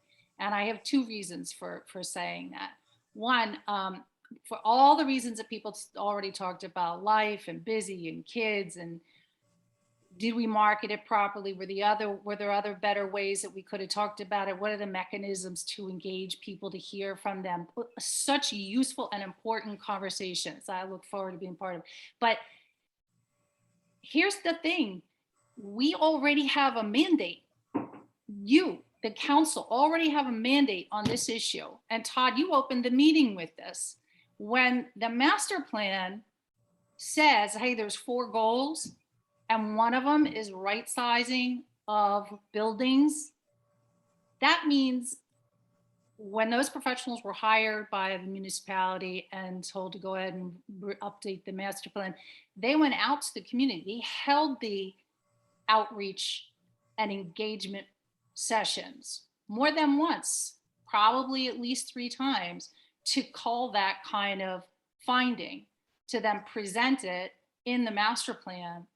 So that's a decision that's already been kind of, you can know that the public shares this point of view because it has surfaced to the top in the master plan. And as you rightly pointed out, not just in 2016, but even prior to that. So this has been a well-known and probably has been getting worse over the years, right? I mean, I'm out knocking on doors right now because that's what I'm doing, because that's the way you campaign in this town. And there isn't a single person I've met who doesn't feel this way. Now, I can't represent them tonight. That's not my place, but I can tell you anecdotally that this is a widely held point of view, that there's concern about overdevelopment. The sizes of homes seem to be exceeding what the rules are that everyone else is following, that neighborhoods are getting kind of corrupted by buildings that seem to be in violation, but technically are not, or so that's what we think. So I just want to say, like, we have, you know this to be true. You know it from your personal experience. You also know it from the documents and the planning that's been done already. So tonight's meeting, whether it was well advertised or not, isn't the only measurement you have to guide whether or not, to guide you in your decision making as to whether or not you're doing the will of the people, because I think you are. And I wanted to share that. The last thing I wanted to say is it was something Skip mentioned. Well, 2 things worth noting is that there are some barriers to civic engagement, and some of it's advertising, and but some of it is folks don't know. Like, I know the role of the zoning board, I know the role of the planning board and the council, and we have commissions, and then we have whole bunch of committees. People are going about their lives and don't make government central to, the way that they live their family life, can't penetrate the structure of our government because it feels like, well, which board and how do I know? And when do you find out? And how am I talking to the wrong person? So that's a barrier to something we want, right? We want people to engage. And right now it's a little complex for folks. I think that there's a way to straighten that out, but that's what I'm hearing from people. It's just a little confusing, more confusing than it needs to be. Skip mentioned something about when people buy a home in a neighborhood and then they want to build a house that's bigger than really what's allowed. I just wanted to dovetail this because this is what I mean about a visual layer for folks. When they're looking at a certain neighborhood, it'd be nice for them. They can't look at the code book and make sense of what they will or won't be able to do. They just can't. And probably their broker's not going to be much help with that either. But if there was a one-pager that sort of had a nice little illustration and a summary of some of the bulk guidelines, they'd get a snapshot. They'd get a sense of what they could be able to do there, at least just an initial sense. And it might be a useful way for them to at least start to ask the right questions. Can we? Would it be okay? Is that going to be a problem? Because they don't even know what questions to ask right now because they can't make sense of, and they don't have anybody to talk to about the ordinance and what would be allowed in that neighborhood. So I wanted to mention, because Skip's point was in my opinion, very helpful. And I wanted to tie it into that point I was making about the visual overlay for each district. If we are able to actually clean up our ordinances and make it a little bit more sensible. I think everyone agrees with what you're doing. That's the main thing I wanted to say. I know I do.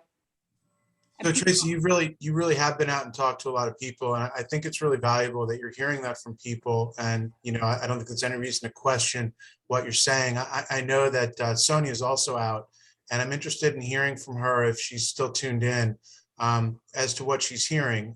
This is just a discussion. It's not evidentiary. It's all hearsay. But hey, it's like hearsay night, so it doesn't matter. But Tracy, it matters, and I thank you for sharing all that. You're welcome.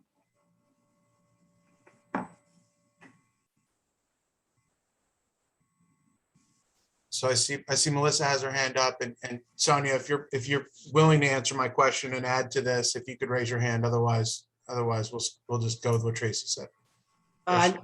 Yeah. We also, Sandy, you have a letter that we were going to read. Yeah, I've actually got two. And it's been bugging me not knowing when I'm going to put them in. So since you stopped the music, let me do that. I'm not going to read them in full. But the first is a letter from Liz and TJ Slavin. Sorry, Liz. Slavin. So this is a letter that Liz wrote in July of 2019, and this was written to the mayor and council and to Teresa.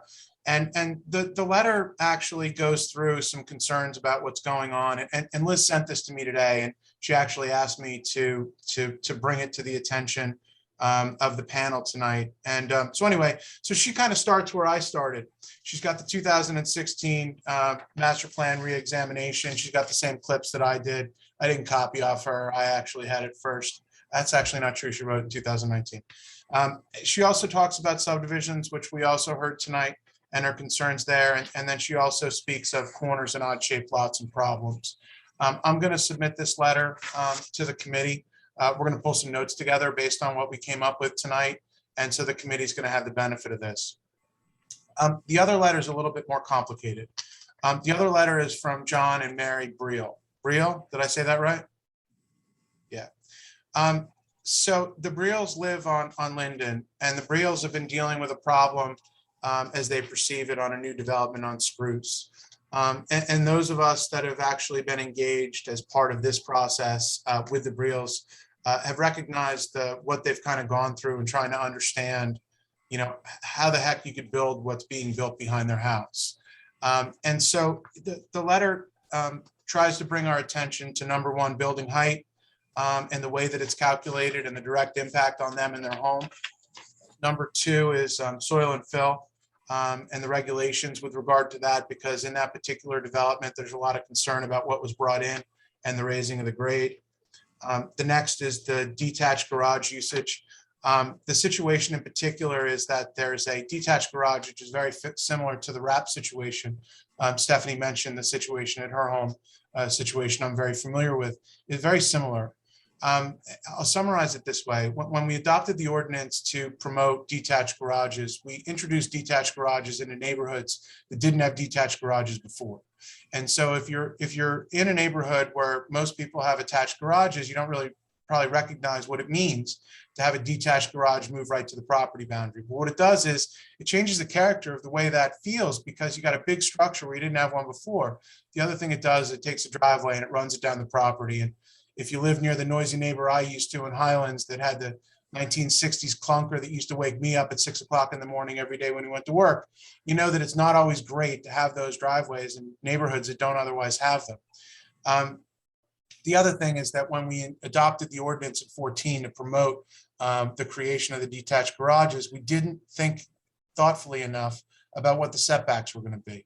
And so those garages have setbacks that are akin to the original setbacks for detached garages in neighborhoods that are super deep, usually in R5. And so what's happening is that the consequence of this is that the setbacks for homes are not being observed. And so if you see a home sitting right next to a garage and there's a 5-foot portico, the reason it's 5 feet is because the Uniform Construction Code says you can't be closer than 5 feet. The reason it's detached is because if it's attached, then you're going to have 250 or 350 square feet less in your home than if that didn't happen. But where we missed it is that the detached garage can be 10 feet from the property boundary, where if it was attached, it would be a primary structure and the setback would be greater. And the truth of the matter is, it was a situation that we recognized really quickly, but we never got in to resolve it because we just didn't have enough momentum to do so. I would further add of the Briel situation that there is not just a garage being built, but the garage is actually being built out so that it's going to have an office. And the room that's in this garage is entitled to have heat, air conditioning, apparently, something like that. Everything but plumbing. Al, I see you shaking your head and we're not going to get into it now, but the ordinances are very permissive. It can have electric and a whole bunch of other stuff. So I assure you, when this was done, we never intended to let people to put office annexes 10 feet from their property boundary. This is a problem. It's a problem we can fix. And the Briels cared enough to write a very long letter about all of these things, including code enforcement, to share with us their frustration. And those of us that lived through it with them know that we've done them a disservice. And it's one of the things that motivated us to have this meeting and to continue on this journey to try and get some of these things fixed. All right, I did that. What were we doing next? I got 2 hands. Yeah, all right. Melissa, please, or either one, no matter. Thanks, Nick.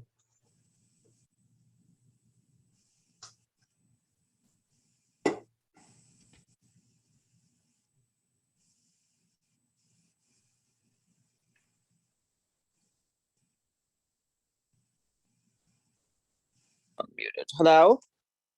We're here. Okay. I just wanted to make a quick comment to Tracy Cole. People, don't know about the meetings or such. If they don't, there's an email blast that goes out every week, which is the most concise email. It has everything in it that you would want. And the Borough Hall put it out. What meeting is going to be this week? Here's the agenda. Here are the minutes from last week's meeting. Here's this other meeting. Here are the agenda. Here's the minutes. This is the brush schedule. I mean, it's really, really concise.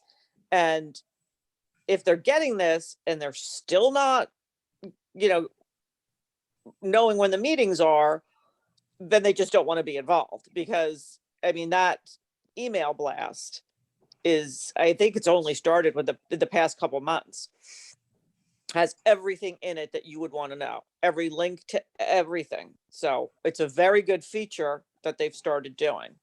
So if anybody sees, if Tracy is still listening, when you hear people who say, well, I don't know when the meetings are, go to the borough, sign up for that email blast, and it'll just be spoon fed to you every week. And it has the agenda right there. I look on the agenda. see if there's anything that I'm interested. If there's interested, I'll talk. If not, I'll go on from there. Awesome. Melissa, I just want to say thank you for saying that, because that is absolutely true. Betty Ann Berube Oh, I sends love out Betty. that information.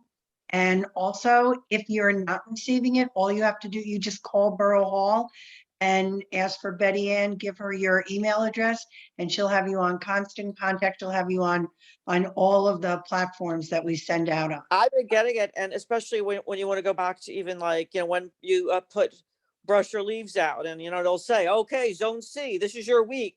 I mean, it's very clear, it's very concise, and like I said, it's got, even if you want to dive into things further, it's got links to everything, and the newsletters are always attached. I look at it every week for the information. It's a great piece that goes out. Hey, thanks, Melissa. We tend to focus on the negative. I mean, what a tremendous success story. I mean, the truth is that over the last few years, the information flow from the borough government has improved, I mean, sevenfold. And really, for all council members that have been a part of that, it's tremendous. And I think it's great. And I think it is important that we focus on some of these great positive developments. I just tell people that I know it because I'm really, really smart, and I don't tell them about the email, but that's okay. Both things can be true, Melissa. No, I tell everybody to sign up for the email. Okay, thanks, Todd. Thank you.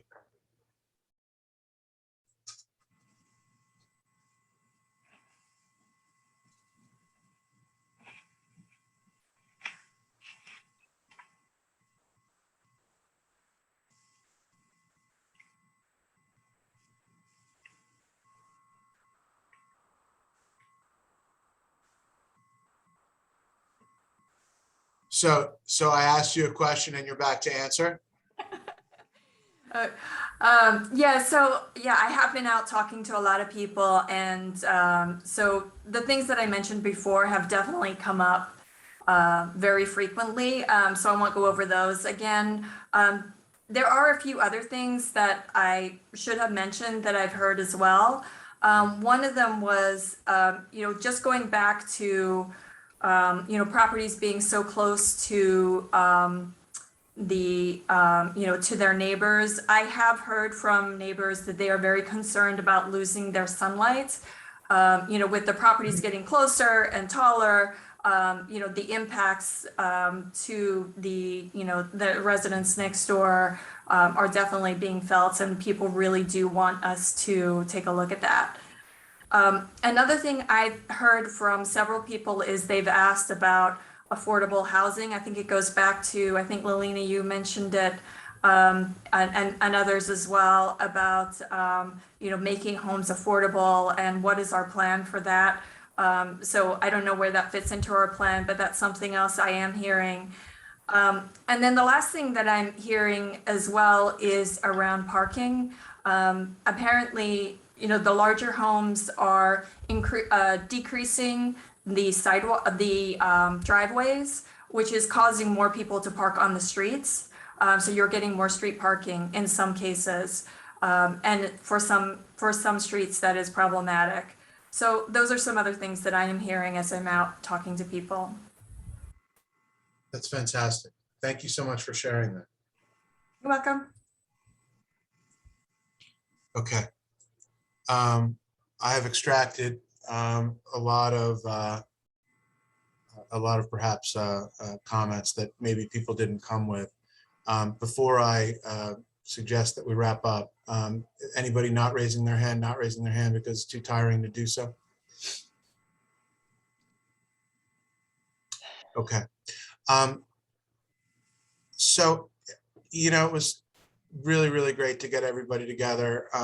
We've done this a decent amount, and I talked to each and every one of you outside of the scope of this. I haven't heard from everybody. Is there anybody that either hasn't talked or has already talked that wants to say anything in closing to make sure that they add to the record we're creating tonight? Todd, I'd like to make a comment if that's okay. You have to raise your hand. Very good. So I've been listening, and obviously I've remained silent tonight. I wanted to hear the ideas and the concerns of the public. I just want to let you know that I look forward very much to working with the planning and zoning boards in addressing some of these issues. I thank you and everyone on this call for spending the time and the passion that they're showing on this issue and many other issues in trying to improve the borough. So thank you, Todd, and thank you to the entire zoning board as well as the council for being here tonight, in addition to the public. Thank you.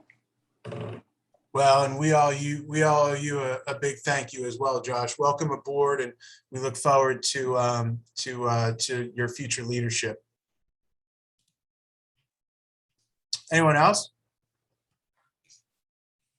Mike. Where'd you go? There you are. All right. Thank you, Chairman. Yeah, I just want to thank everyone, and it's great to all get together and hear the feedback. Seems like a consistent theme is the perceived equitability between developers and homeowners. I think in part that is because of the thorough work that the zoning board does, and we appreciate that from you guys. And Todd, you brought up, some short-term, long-term things, goals that we can set forth. As a member of the council, I think we have some marching orders here. We need to look into our construction, our enforcement. But earlier on, we're looking at the master plan again and again. It's actually just always up right next to my borough emails. And,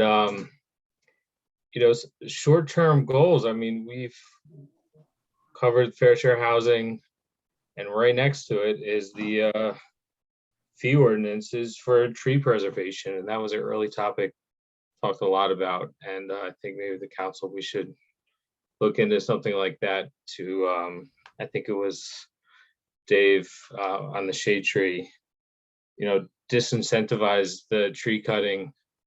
If there's a monetary penalty for cutting down the trees besides just replacements, or in addition to some sort of fee, I think that might help.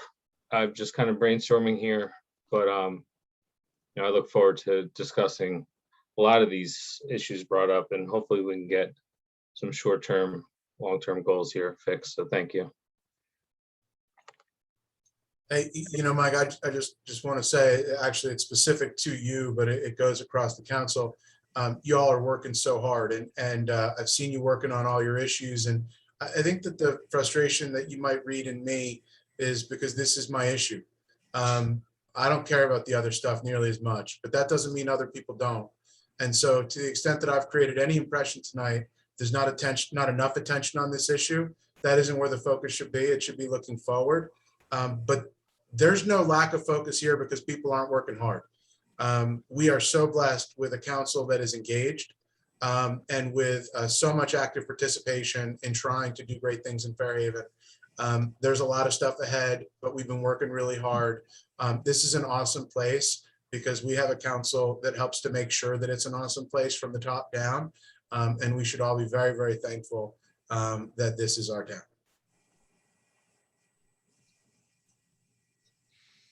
Can I jump in for 1 second? You got to raise your hand. I just want to thank everybody for their participation tonight. I think this was a really important meeting. A lot of things to ponder and consider. For everyone who's still hanging out, please talk to 5 friends, ask them what their thoughts are, and to share that to either someone who's in attendance here tonight, through the borough administrator, directly with council members, zoning board members, whoever it is, so that we can get that feedback for those who could not attend but might be interested or have something to share on how our current residential zoning ordinances and development is affecting them. I'd also just like to say that, this work is going to take some time, but I look forward to the development that starts to happen, and we can look at it and say X, Y, or Z did not happen because of the work that we've done. It'll be the absence of that that we won't feel for a handful of years, but I think that that's important to look forward to. So thanks, everybody. Anyone else? I think there are clearly some recurring themes.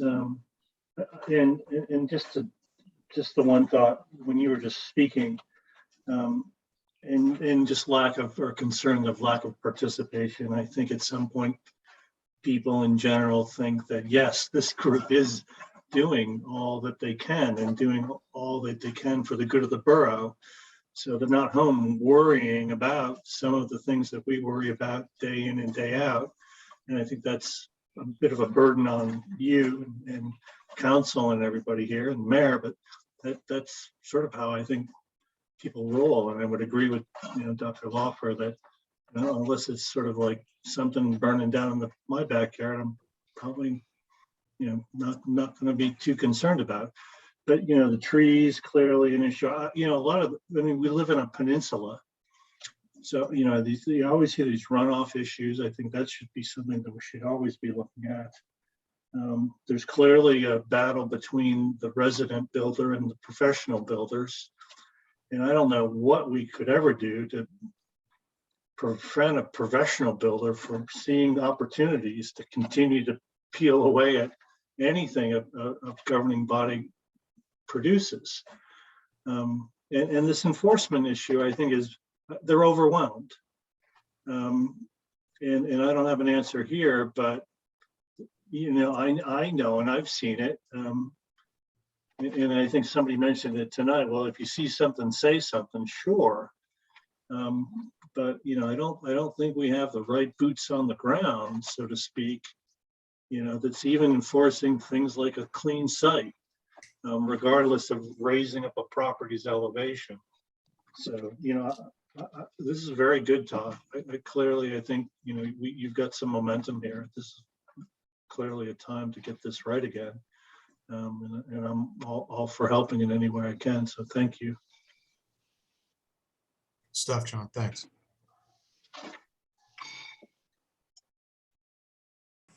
I just had one other comment. We look at the ordinances going forward, and which I think is a fantastic idea and overdue.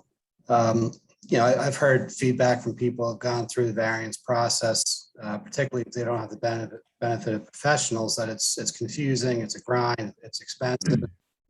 And you made a comment before that getting variance is not supposed to be easy because you're doing something that's not allowed as per the ordinances. But I would like to get some feedback from the residents as to what part of the process we can improve to make it a little bit easier. And is it as simple as putting some frequently asked questions on the borough website to help them navigate, what they have to do to obtain a variance? What's the burden of proof? What do you have to do with a setback issue? That's a C variance. If you look for a FAR, it's a D, and just what the differences are. I think that could be helpful to the residents as well. Yeah, Mr. Lader. Yeah, Marty, remember that for the annual report. Mr. Chairman, just a couple of comments. I haven't added much tonight because I think you and other members of the board and council and members of the public have really eloquently and succinctly described a lot of important issues.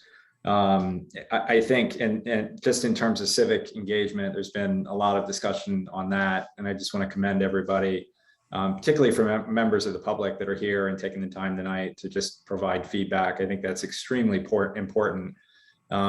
We've made the comments before, we're here every month and there's not a lot of engagement other than interested parties on the matters before us. And I think just having this session and getting feedback and providing opportunities like this is really, really important. It's not everyone in town, but it's people who really care. Everyone's on notice. Everyone has the opportunity to participate, and the people here are the ones participating. And so I think it's important to take that feedback and move forward. A couple of observations that really kind of resonated with me.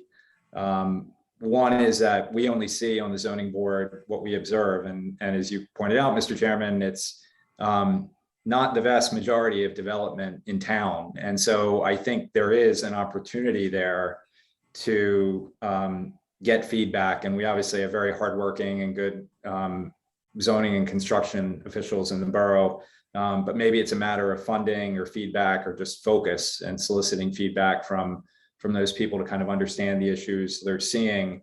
That really goes to, I think, enforcement, another point that's been reiterated tonight. And again, I think that's really important. So I just thank everyone for all the feedback. I think this has been really, really good discussion, and I hope it continues. Thanks, Adam.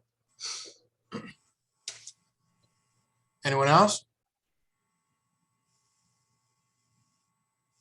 Great.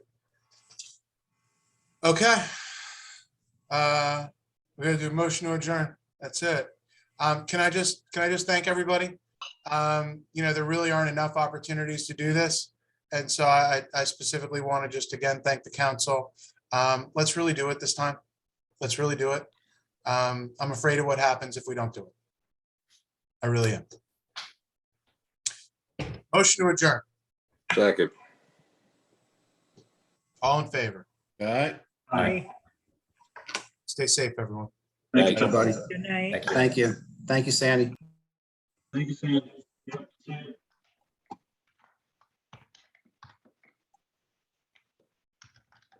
Thank you, Sandy.